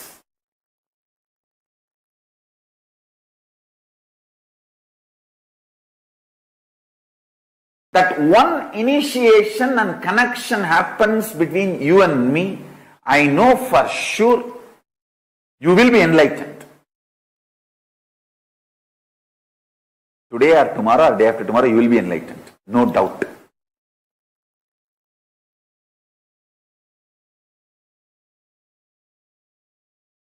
All your lifestyle can be moved away from OCD to IID. I tell you,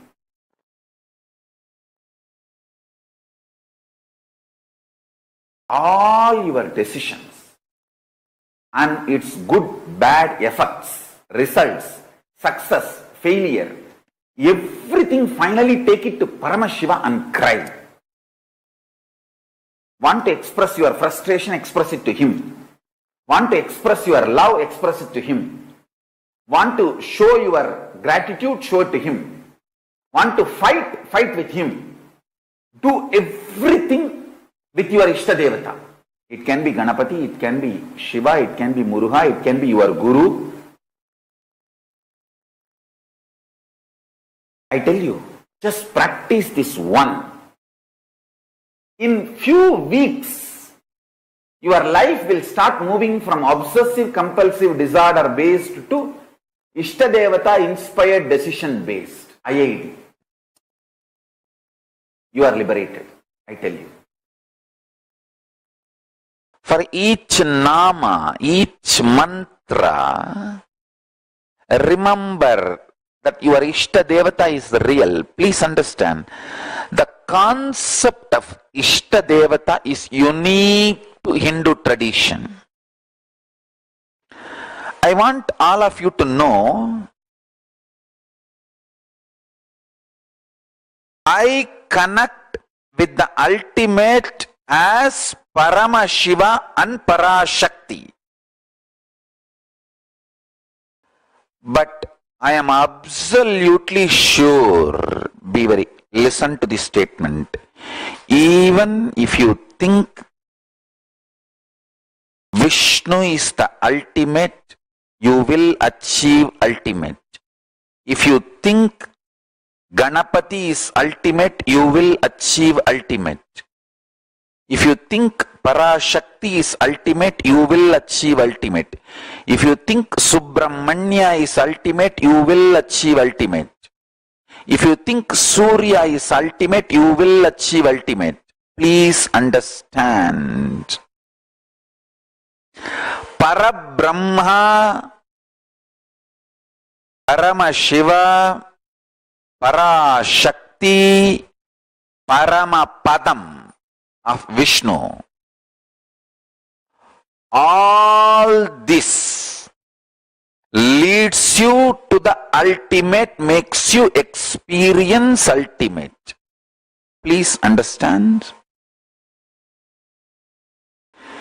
The truth of Ishtadevata is unique to Hinduism. Let me tell you very clearly, I am revealing this truth, the ultimate secret, with the permission of Paramashiva, with the blessings of Kalabhairava. It is the truth as it is. Never ever worry which form of the God you are worshipping or connected. Decide that form is the Parama for you, ultimate. That's all.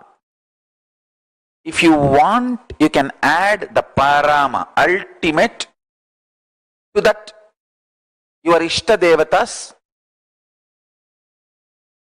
cognition about you. If Ganapati is your Ishtadevata, decide Mahaganapati, Paramaganapati, Paramburule, Paramburule, Mahaganapati, Mahaganapati Paramburule are the ultimate reality. O Mahaganapati, that's all. That's all. If you are feeling very deeply connected to Kalabhairava, say Paramburule Mahakala Kalabhairava Paramburule, Kalabhairava Paramashivame. That's it. If you are connected to Vishnu, Paramapada Paramburule Mahavishnu, that's it. Understand, this Ishta Devata is the unique truth of Hinduism. I should say the Ishta Devata principle, truth, is the real ultimate grand narrative of Hinduism. Hinduism does not stand on one definition of God. Anybody who puts one definition of God on you is putting Kashta Devata on you. Because man cannot go through just one idea and reach the ultimate. No. Ishta Devata is the only antidote for all Kashta Devata. Listen carefully. The grand narrative of Hinduism is the truth of Ishta Devata, where the ultimate is available to you in the form you love, the form you like, and the form with which you want to relate. There is no small God, big God in Hinduism. If you decide Padanatambadi Karupanna Swami is your Ishta Devata, he is the Parabrahma, Paramburul, Paramashiva for you. If you decide Pandi Munishwara is your Ishta Devata, he is the Parabrahma, Paramburul, Paramashiva for you. If you decide Mangala Parameshwari is the Ishta Devata for you, she is the Parashakti, ultimate Paramapada Swarupini, Parabrahma Swarupini.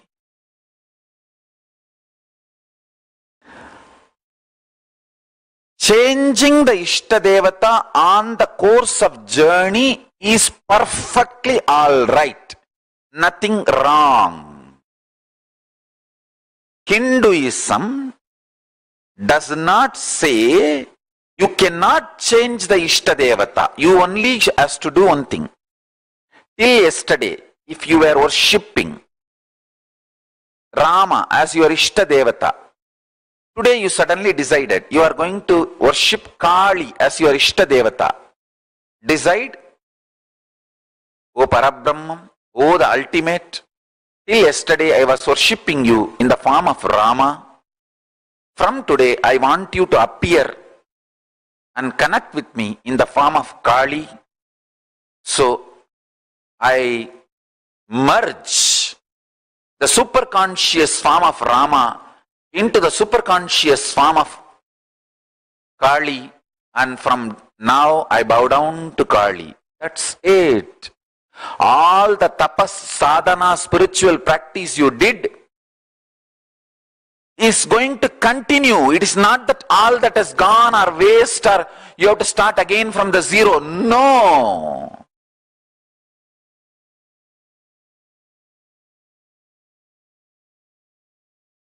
I am telling you from my experience. Just merge immediately the same strength with which you had darshan of Rama, in your inner space, you will see Kali appears. The principle of Ishta Devata is one of the ultimate truth revealed in Veda Agamic scriptures. That is the ultimate grand narrative of Hinduism. This will integrate Hindus, and this is going to be the future grand narrative of Hinduism. The principle of Ishta Devata. Listen.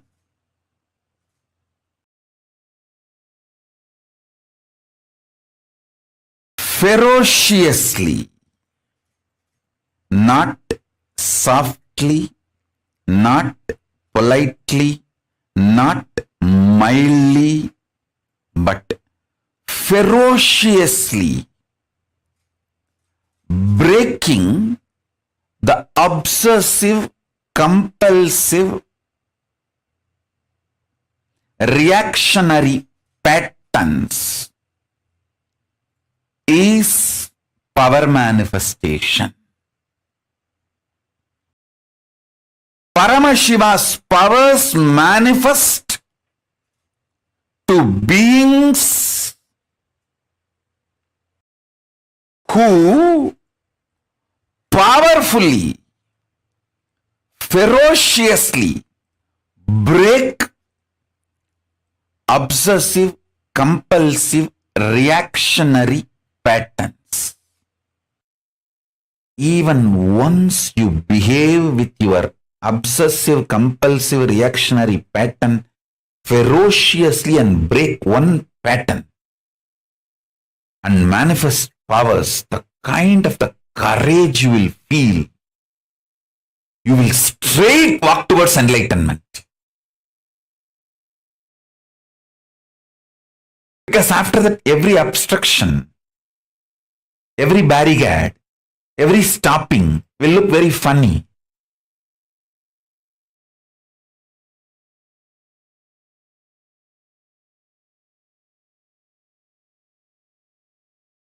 All your patterns, obsessive, compulsive, reactionary patterns, are not worthy. Life,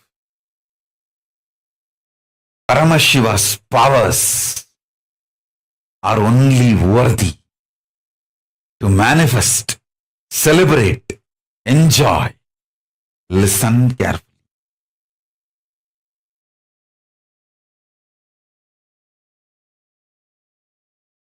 Every time you behave ferociously with your patterns and break, you manifest at least one power of Paramashiva.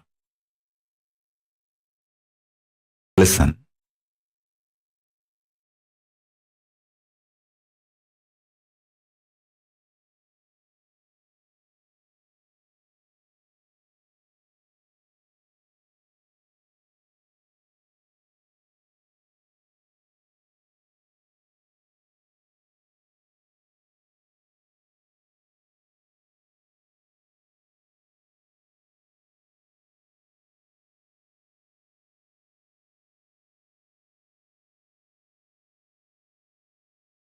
To behave ferociously with your pattern,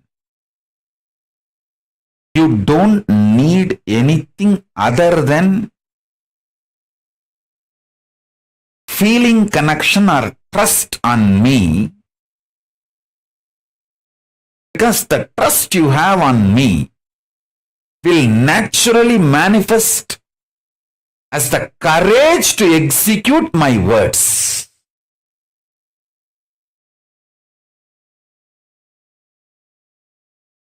That is the way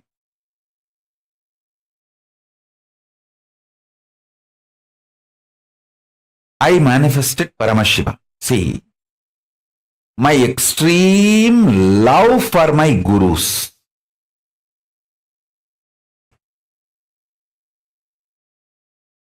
my extreme love for my gurus.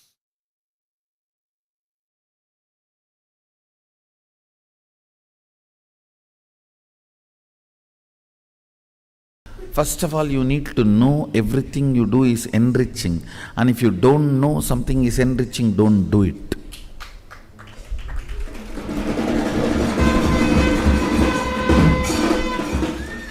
And if you know something is enriching, don't waste your time in confusion.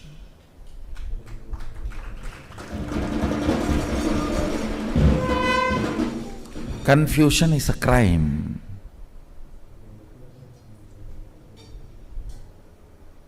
Too many things need to be cleared. Inner cobweb needs to be cleared.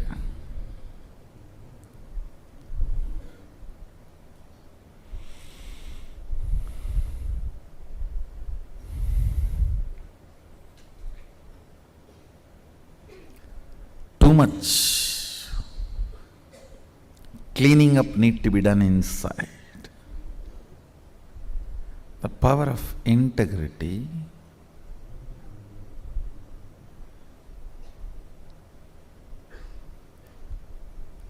again and again need to be drilled, so you don't get into this obsessive, compulsive, depressive patterns. The problem with the depressive patterns are, they are so self-destructive. I can neither show you compassion nor show you ferocious face. If I show you ferocious face, you will run away. If I show compassion, you will destroy yourself. If you sent a message and I am ignoring, understand you are in that position.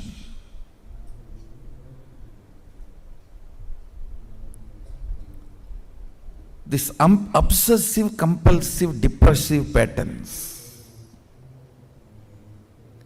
constantly cherishing depression and feeling empty and lonely without depression.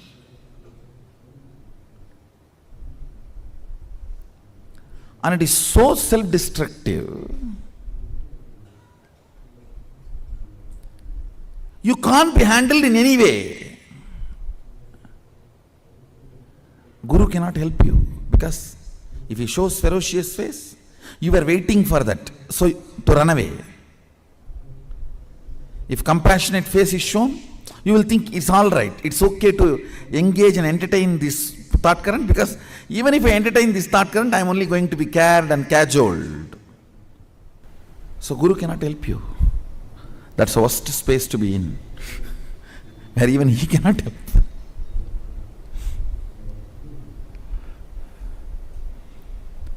The only way out is you drilling yourself with integrity and reducing the thickness of this depression.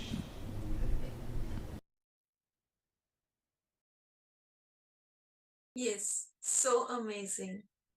So inspiring, right? How many of you are inspired by looking at this to get rid of all our sufferings, to get rid of all our diseases, all the problems we have in our lives? Just one powerful decision. How many of you want to shift from OCD to IID, from obsessive compulsive patterns to Ishtadevta inspired decision? Tell me, please post in the chat. How many of you want to do this? It is the most powerful. See, all the complicated problems we have in our lives, Swamiji will give the most simple and powerful and joyful solution. Of course, all of us would love to do this, is it not? Please share. What was your click? And how many of you really are inspired after this very powerful initiation by Swamiji for all of us to get rid of all our problems, all our sufferings, all the diseases, so many things. Requesting all of you to please share in the chat, what is your click? And how many of you are inspired to do this? Please share. Yes, and actually, all of us can see this from Swamiji's life itself, how Swamiji sets a very beautiful example to all of us by showing how to live on the Ishta inspired decision. There is actually this very beautiful story from Swamiji's life where one night Swamiji is sleeping and Swamiji gets a dream. And like it is a very beautiful dream which Swamiji gets. So next day Swamiji goes to Raghupati Yogi, Annamalai Swamigal, and tells him that Swami, like I got this dream yesterday. And then at that time Raghupati Yogi is like, okay, then Swamiji asks Raghupati Yogi, do you get dreams? Like, do you get dreams? Swamiji asks him. And Raghupati Yogi says, no, I never dream. I never get dreams. And that moment, from that instance, Swamiji decided, if my guru doesn't have dreams, if my if my master, if the person who I take as my ideal, who I'm learning from, if he doesn't have dreams, how can I have dreams? I am not going to have a single dream from now. That moment, Swamiji took this very strong decision in his inner space. This decision was driven out of this Ishta inspired decisions. And actually, what happened that night, Swamiji slept and Swamiji was going to get a dream. But Swamiji's Sankalpa, his decision was so strong and so powerful that in the dream, Swamiji went and told that, no, I cannot have a dream. My guru doesn't dream, I cannot dream. And Swamiji literally stopped dreaming then. And from then, never Swamiji got a single dream. So it's such a beautiful incident. Like even now, even today, even now when I remember it or tell it, it's like wow, it's like such a powerful example for all of us to learn and understand from. And now we are going to be understanding how we can break this very complicated pattern in the most simplest way, in the most powerful way. So yes, and I also request everyone to post in the chat, right? How many of you are wanting to break this obsessive compulsive disorder? You can post yes in the chat to break free from it. Ma Sharmini, Ma Gokila Devi, Ma Xiang Yang. All of you can post. Yes, Ma Ankita has posted yes, Ma. Ma Shukra Indrana has posted yes. All of you can post. I'm sure all of us do surely want to break free from it. That is why we are even here in this program today. Yes, I can see all of you, Ma Jean, Ma Anandeshwari, Ma Nirantara. Yes, all of you are posting yes. So now we are going to be learning how to do this very technique. How we are going to be breaking free from these OCDs. So Swamiji very beautifully said that these obsessive compulsive disorders are the worst things. It's better to not to, Swamiji says that living with OCDs is worse than death. And the one thing which we should always hold, which we should keep highest priority of all, is our conscious sovereignty, which basically means that we should not let our obsessive compulsive patterns, our obsessive compulsive disorders, get the higher end above our consciousness, above our conscious will, our conscious decisions. It can be anything. It can be that you know inside you that yes, I should not be watching movies, or I should not be doing what is not good for me. But still, that strong pull which is there, that pattern which is there inside you, forces you to go and do it. That is where your OCD plays in. And Swamiji very beautifully says, right, it can be even to the smallest detail of you having to drink a cup of coffee every day after you get up from your bed. So anything which disturbs your completion, your consciousness, that is what is the obsessive compulsive thought current. Yes, and all of you can also post what is your understanding, what is it which you have understood from this satsang which we heard from Swamiji.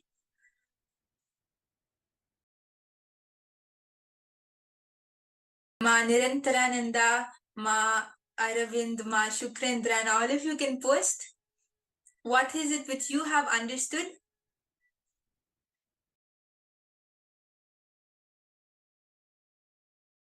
Yes, please understand, when you share your clicks, they become more deeper inside you. You will see that they will become your experience, because what happens when Swamiji is giving these powerful truths to all of us, it is a very powerful initiation.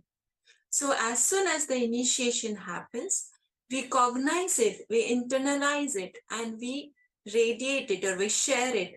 We see that it becomes a part of us. So I request all of you, please do share your understandings. Share with all of us what was your click. And when you share it, it will become more crystallized in you, and you will be able to internalize in this exercise which we are going to do now. So I request all of you, please post in the chat, what was your click? What was your powerful cognition? Yes, so Ma Nirantarananda has posted, it is our feeling connection and willpower that can liberate us. And Ma Jian has posted, confusion is a crime. Okay, yes. Ma Anandeshwari has posted, everything is a decision, everything is an opportunity to strengthen integrity. Yes, Swamiji has told all of this. Yes, that's great. Everyone else also can post. Yes, Ma Forum has posted, Nithyananda Ma, thank you for sharing Swamiji's declaration about dreams. Yes, like it is such a powerful incident actually. Yes, Ma Forum, yes, all of us want to break from it. Ma, why don't you share what is it which you have understood from what Swamiji shared with all of us today? Which powerful cognition have you clicked with? Ma Forum, very nice to connect to you after so many days, Ma. Would love to hear from you. Please share. What's your cognition? What's your click?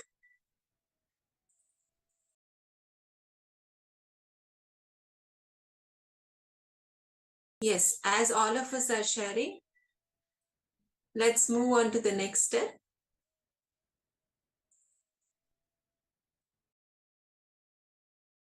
Yes, and actually there is one more very powerful incident which I would like to share till everyone posts their understanding.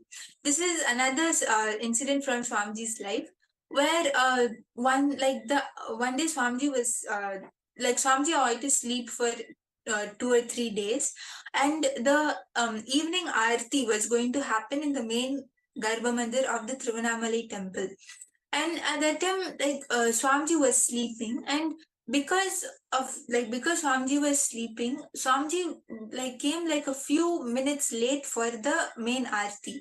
And every day, Swamiji comes on time, on dot, and in fact comes even before the time, so that Swamiji is in integrity to the main aarti.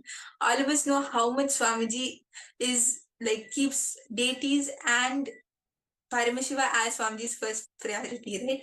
So Swamiji is always on the dot, integrated to the aarti. Then that day, what happened is Swamiji was a few minutes late for the aarti because Swamiji fell asleep.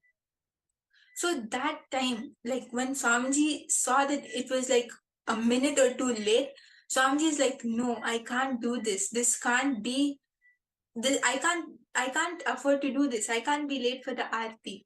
And you'll not believe it, Swamiji didn't think that, okay, yes, I was late, I'll not be late from now, I'll sleep less, or I'll make sure I'm awake. No, Swamiji didn't even sleep. Swamiji literally tied his shika, Swamiji's hair, to the bed cord and stood up. Swamiji had to even sit down. Swamiji ferociously broke that by standing the whole night and breaking. After that, sleep didn't even touch Swamiji. Sleep is it is not even something which is part of Swamiji's life. Swamiji doesn't even know sleep anymore. Swamiji just broke that pattern of sleep because of those 2 minutes which Swamiji missed from the aarti. And Swamiji very beautifully said, if sleep is coming between me and Paramashiva, I will simply renounce it. I will simply remove it. I'll make sleep redundant. With that cognition, that was his ferociousness. With that ferociousness, Swamiji decided to stay awake, to not even sleep again. And we can clearly see how Swamiji had that Ishta-inspired decision, just inspired by Paramashiva, to be in integrity with Paramashiva. Swamiji ferociously broke this pattern. And I'm sure all of us want to do that, right? This is this is his love. This is how I see. This is Swamiji's love for us, his compassion for us. How sweet are his solutions. And when it comes to the worst of worst things, like these obsessive compulsive patterns all of us hold, how sweetly Swamiji will give this solution. And when we do this, we will only get into more deep connection, oneness, and our life will be filled with joy. So here we just have to decide. We just have to decide for it. We will see, because of Swamiji's initiation, it will simply become a part of our life. So here, instead of we being triggered by our OCDs, we just have to decide to live IID. Yes, now I request everyone to take a piece of paper and a pen, and we are going to be doing an exercise to liberate yourself from these OCDs. Yes, so I request everyone to pen down the top 5 obsessive compulsive disorders, the reactionary patterns you strongly feel is there in you, which is making you behave how you behave, which is literally controlling your thoughts and the way you do what you do, and all the suffocation which you experience with that pattern. The top 5 obsessive compulsive disorder patterns which you experience.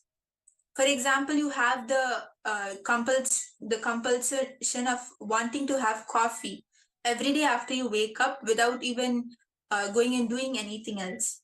Like this, what are the 5 disorders which you are experiencing every day?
Yes, now if all of you have penned down your top 5 obsessive compulsive reactionary patterns, we can move to the next step. So I request everyone to post yes in the chat if you have penned down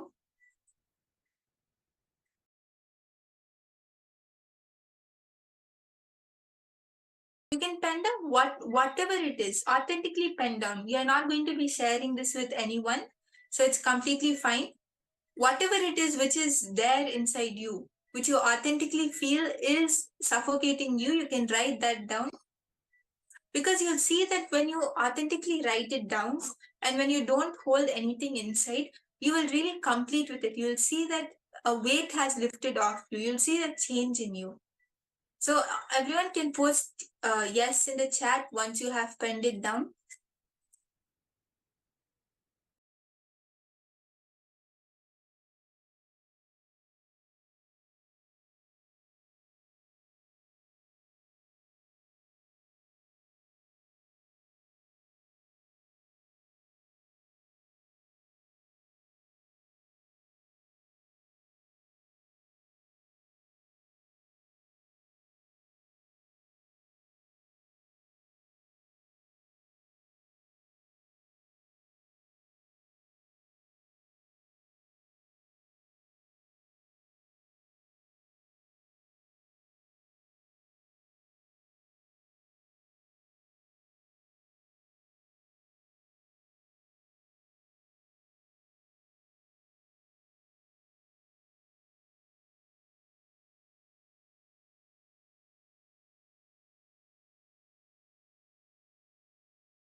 Yes. Now I can see many of you are posting yes in the chat. So now we are going to be moving to the next step. Yes, my Arvind has posted, I want to get rid of my laziness. Yes. That surely, Ma, you can, if that is one of your patterns, you can even write that down. You'll see that with this process, you'll really get rid of it. So now the next step which we are going to be moving on to is a very interesting step. Now all of you are going to be invoking your Ishta Devata, means your favorite deity. It can be Krishna, it can be Rama, it can be Paramashiva, whoever it is, whoever is your Ishta Devata, invoke that cosmic being in your identity. Means you'll see yourself as that deity, as that God. That deity becomes your core existence. That deity becomes your identity. And you invoke that Ishtadevata, that deity in you, and just let your whole body language become like that. Let your whole inner space reflect that. If you invoke Paramashiva, then let you radiate with the 25 heads and 50 hands with the space of Paramashivatva. Whichever cosmic being which you are invoking, just radiate that, become that. And you will see that you will manifest your space also like that. Your energy also will manifest in that higher existence.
Yes, now I request everyone to take 2 minutes and invoke your cosmic being, the Ishta Devata, the deity which you want to invoke. It can be anyone. It can be Subramanya, Ganesha, Paramashiva, Vishnu, whoever it is. Just radiate the space of that deity. Let that deity become your identity, your existence. If it's Paramashiva, then radiate with the 25 heads and 50 hands with that space of Paramashivatva. Or if it is Subramanya, hold that space of Subramanya. Whichever deity it is which you connect with, whichever cosmic being it is, become that and radiate that space.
Just understand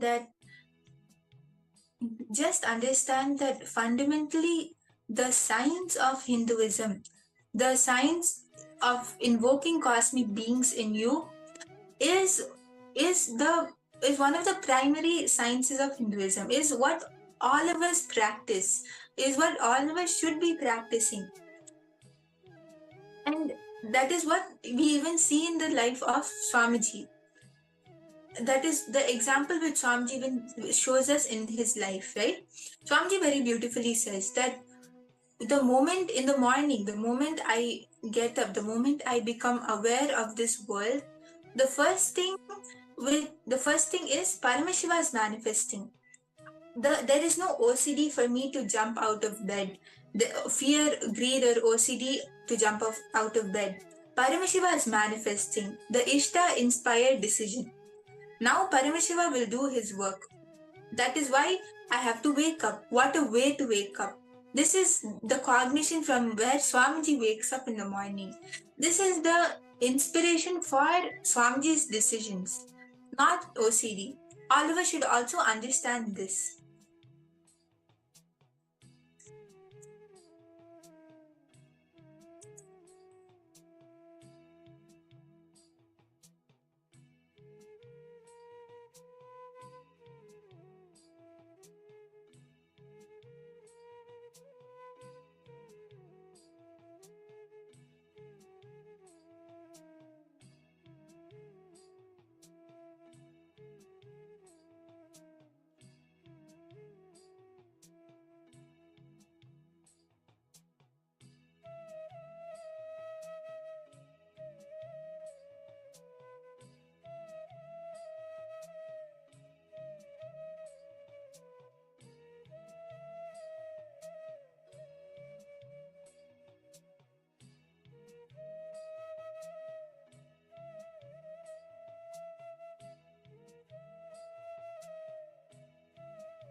Yes, now we are going to be moving to the next step.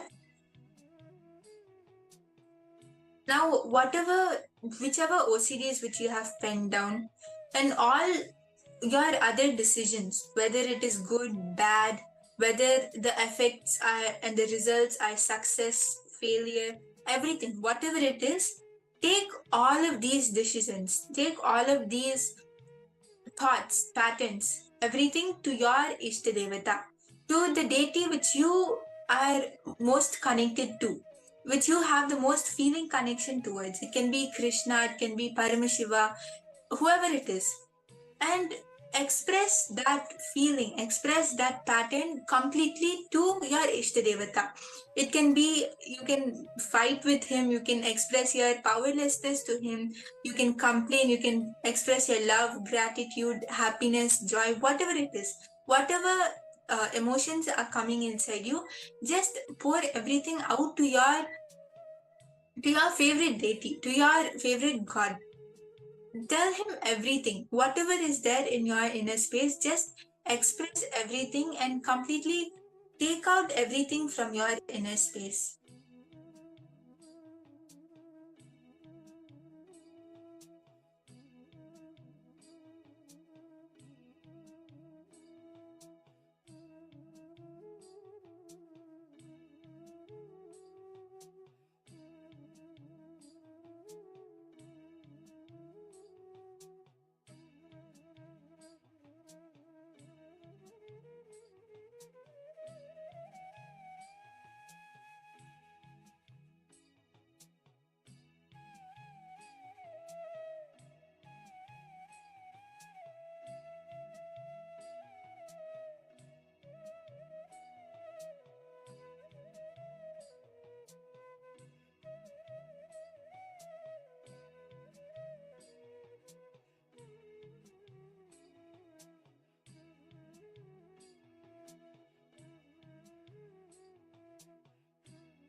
Yes, Ma Arvind has posted, my Ishtadevata is Bhagavān, our Guru.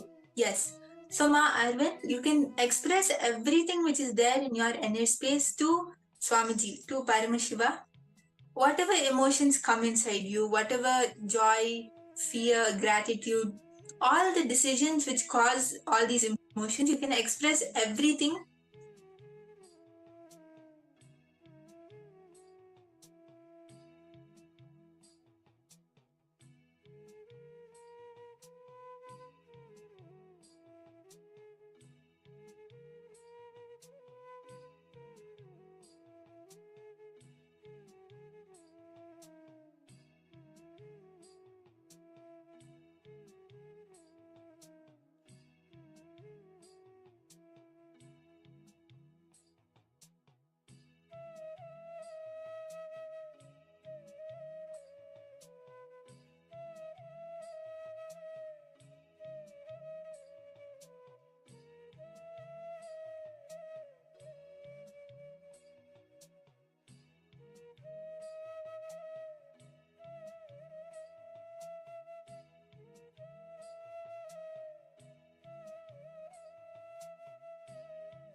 Yes, all of you, once all of you are done with the third step, you can post yes in the chat.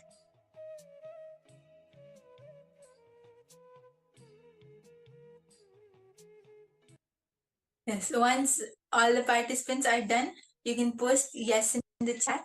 And you all, each and every one of you will see how in a matter of few weeks, your life will start moving from the OCD based to IID based, from the base of obsessive compulsive disorders to Ishtadevata inspired decisions. You'll see that when you, every time you get a pattern, whenever you're feeling the obsessive compulsive disorder happening inside you, just express that to your Ishtadevata to reflect that space of IID. Yes, please understand it's just a matter of 11 days, as Swamiji just shared. Swamiji initiated all of us into. All of us, I request, I urge, and I would really want all of you just for 11 days to decide, yes, I will do this.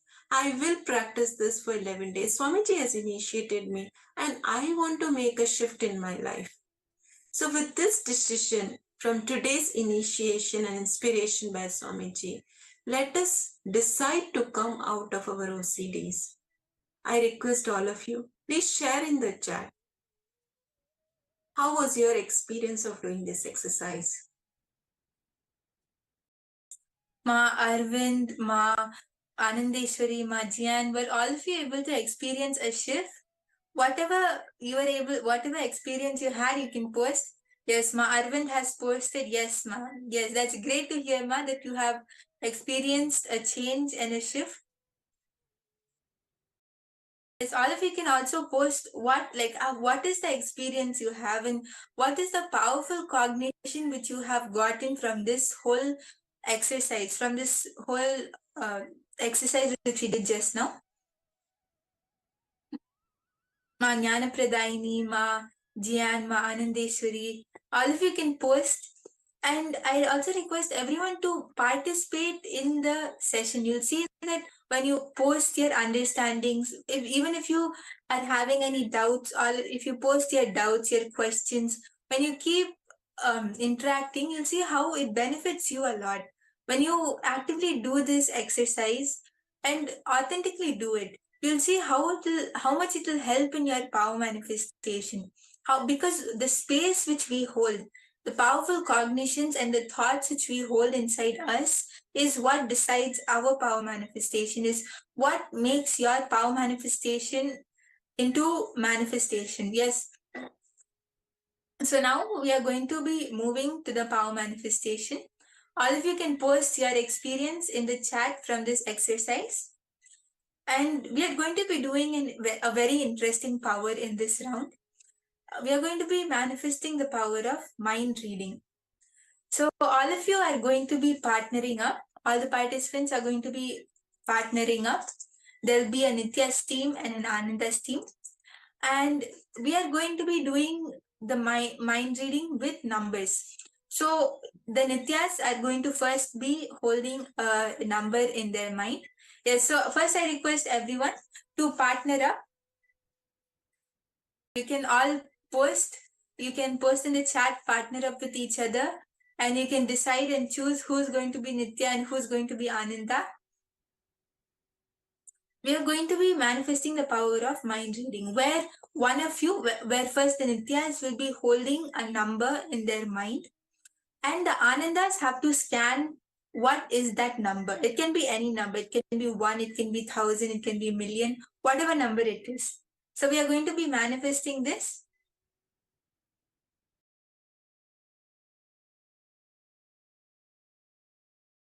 Yes, Ma Suzanne has posted, Nithyananda, I realize now my OCD can end and I can drop it at my Ishtadevata's feet. Yes, that is a very powerful cognition, Ma Suzanne. So now with this same powerful cognition, you'll see that when you do the power manifestation, it will very beautifully happen for you.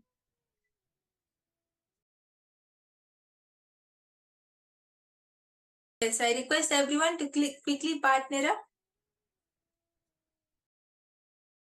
Everybody can post in the chat. One can be Nitya and other one can be Ananda. Yes, requesting all to please post in chat. Let's start the power manifestation.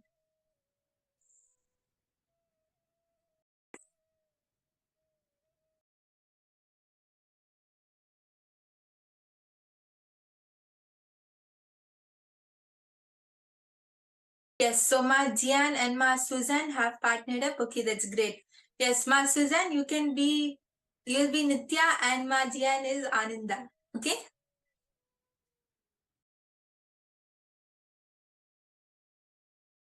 Okay, yes. So I request everyone also, let's quickly partner up. Ma Maheshwara Maya and Ma Mohini, both of you can partner up, Ma. This is the time to make the powerful cognition into powers, right? So all of us were initiated into this. We did internalize. Now this is the time to make the powerful cognition into powers. So I request all of you, do not miss on power manifestation. Let us all come back if you are not here. Yes, so Ma Maheshwara Maya, you can be Nitya, and Ma Mohini, you can be Ananda. Yes, I request everyone else also to quickly partner up.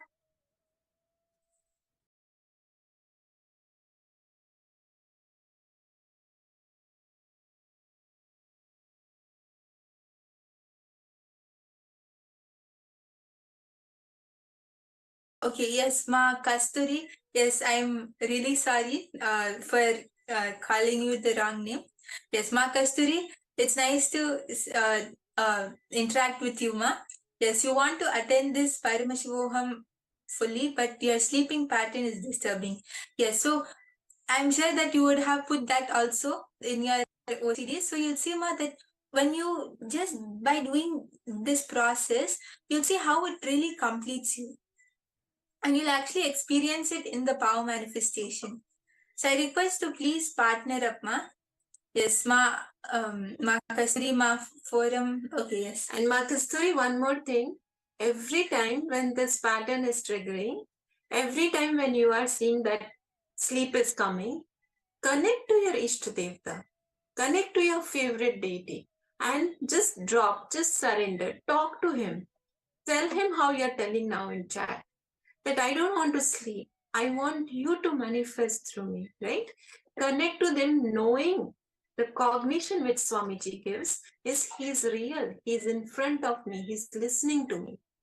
So connect to him every time. You will see, you will be out of your pattern and you will be able to attend the program fully.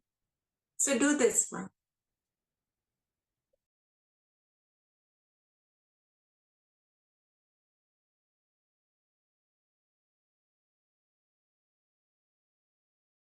Yes, so now we can start the power manifestation. So I request all the Nityas to think of a number. It can be any number. Just hold that number in your third eye. And I request all the Anandas to please connect to Swamiji. Put your awareness on your third eye. Actually, both Nityas and Anandas connect to Swamiji. And just all the Anandas, visualize Swamiji in your third eye. Connect to Swamiji through your third eye and request Swamiji to reveal what is the number which your partner is holding in their third eye. Intensely chant the Mahavakya and connect to Swamiji. Just drop all the other cognitions which you are having.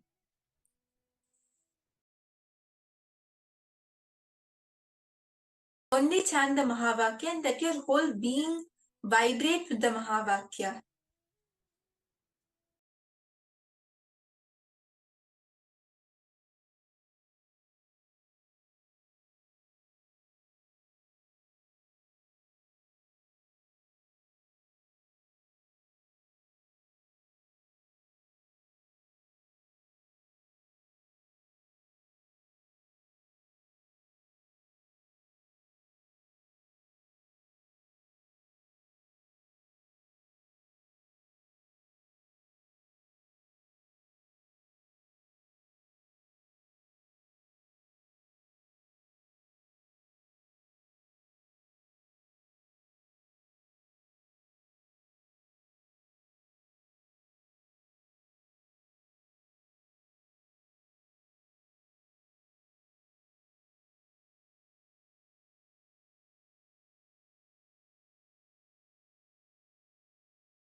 Paramashivoham Om Nithyananda Paramashivoham Mahamahavagya, spiritual lullaby for Samadhi, and Suprabhatam, wake up call, wake up song for Paramashiva. This Mahamahavagya is spiritual lullaby for you to fall into Samadhi. Suprabhatam, wake up song for Paramashiva to wake up in you. Just remember this one powerful cognition. This Mahamahavagya puts me in Samadhi. This is spiritual lullaby for Samadhi. And Suprabhatam, wake up song for Paramashiva in me. For Paramashiva to manifest. With this one spiritual powerful cognition, chant this Mahamahavagya.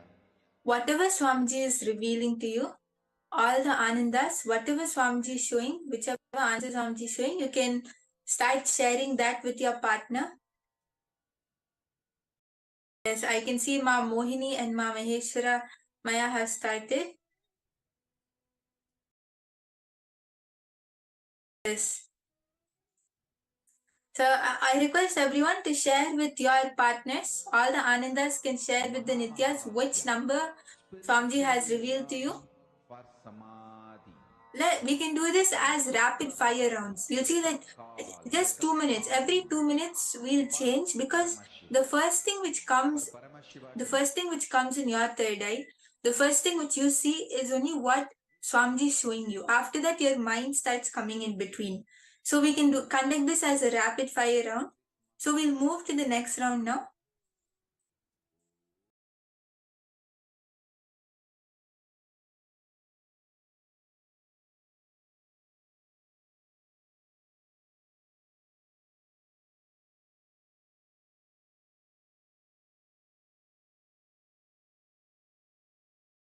Yes, so if all of you have cross-verified with your partners, you can post in the chat and we can move to the next round.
Yes, so actually very soon we are going to be entering into the darshan preparation, the most awaited segment of the day.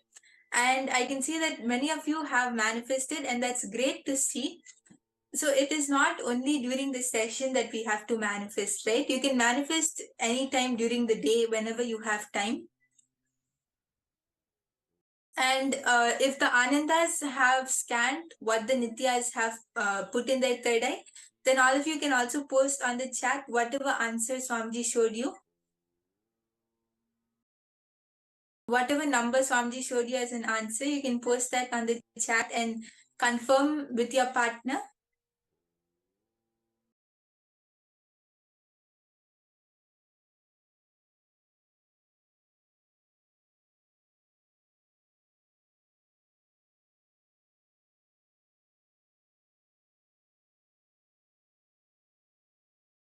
And I request everyone to please gather, whoever is not here, whoever is wanting to be on camera, I request everyone to please come and sit in front of the camera, whatever water, coffee, tea you have to bring.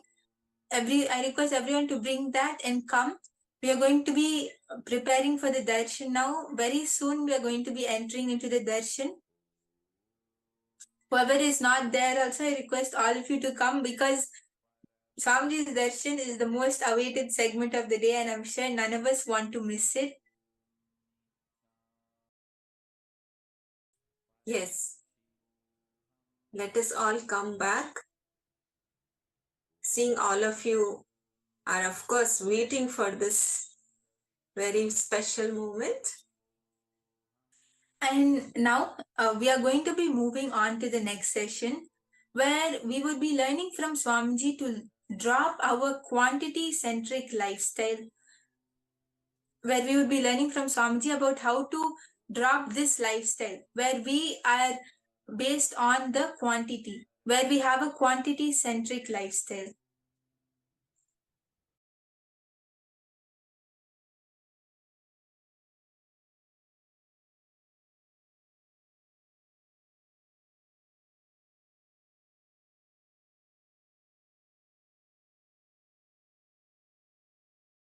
When you are young, some things you want to add in your life, some things you want to leave from your life. The quantity, quality, greed and fear,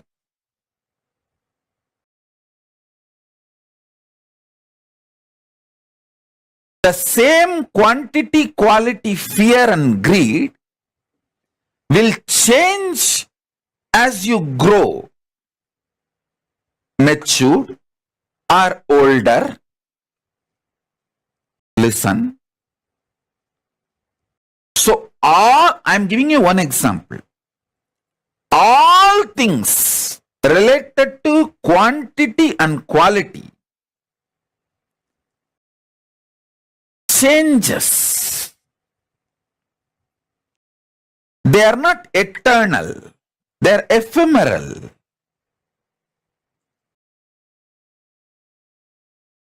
Sometimes you enjoy the change. That is called maturity.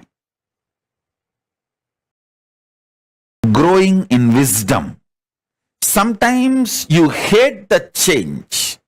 That is what is called attachment, suffering. This quantity, quality centric drama, whole thing is only superficial life. Even the maturity which comes when you understand this quantity and quality changes is not complete enlightenment. That is more like a dharma. You get matured, but that's not ultimate. Ultimate is understanding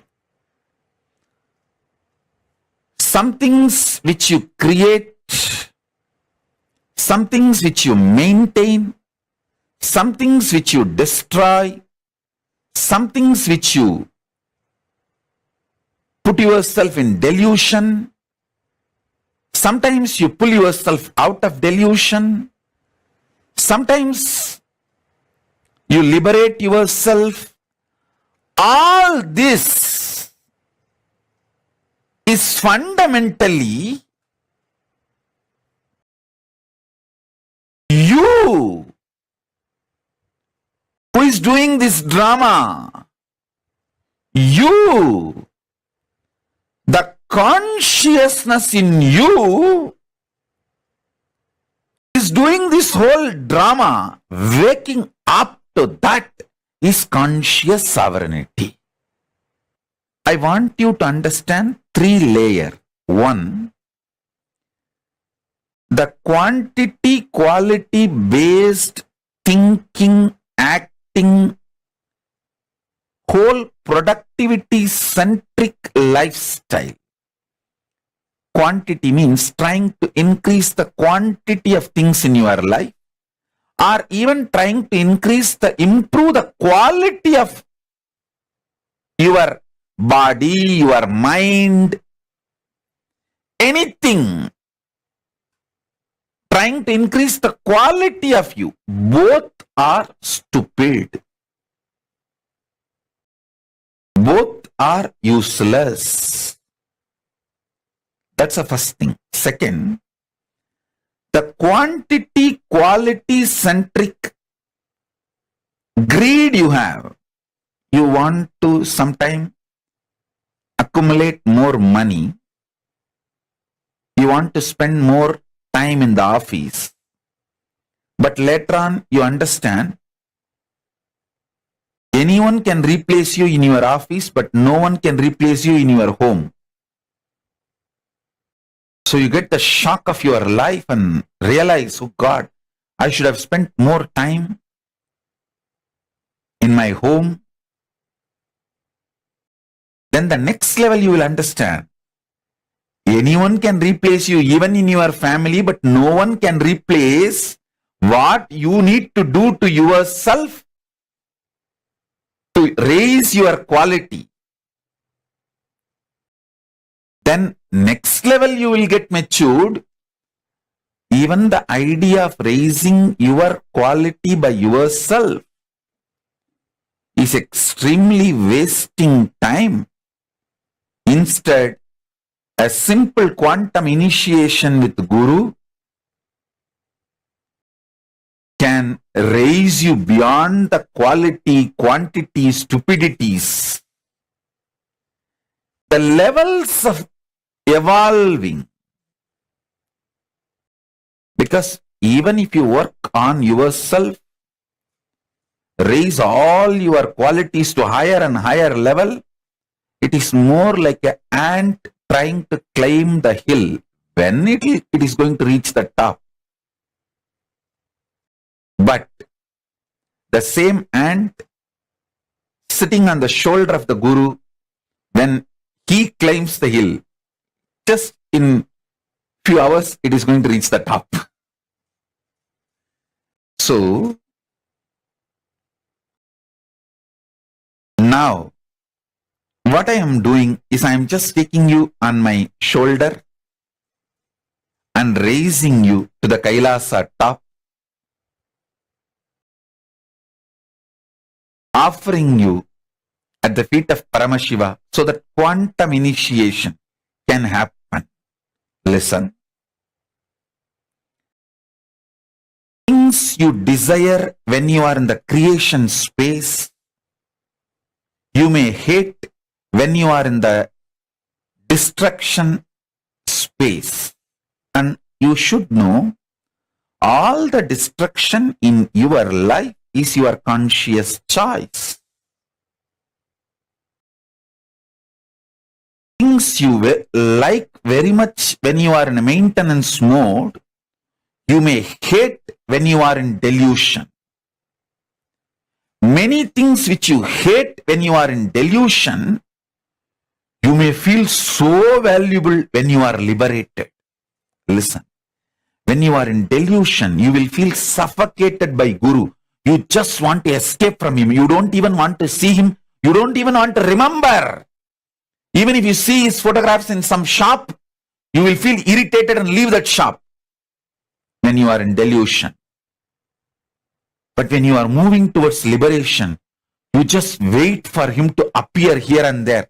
Even in the car sticker, if you see him, your face becomes white with a smile. Listen, things you like when you are in delusion, you will hate when you are in liberation.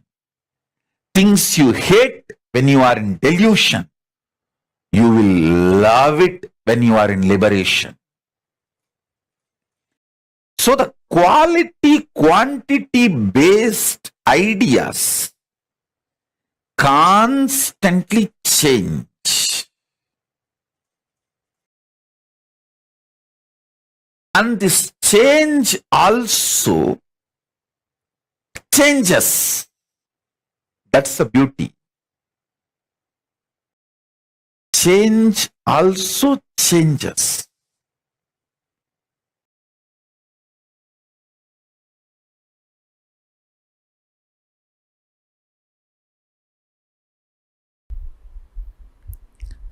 Listen carefully. For example, you work hard, put lot of intelligence, build an amazing bungalow in your dream. First earn money, then save money, then buy all the right material.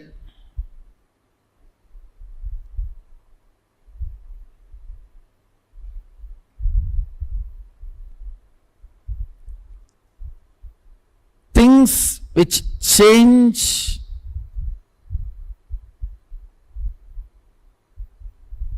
if the atmosphere changes, ideas changes, geography changes, are all delusory. They all exist in illusion.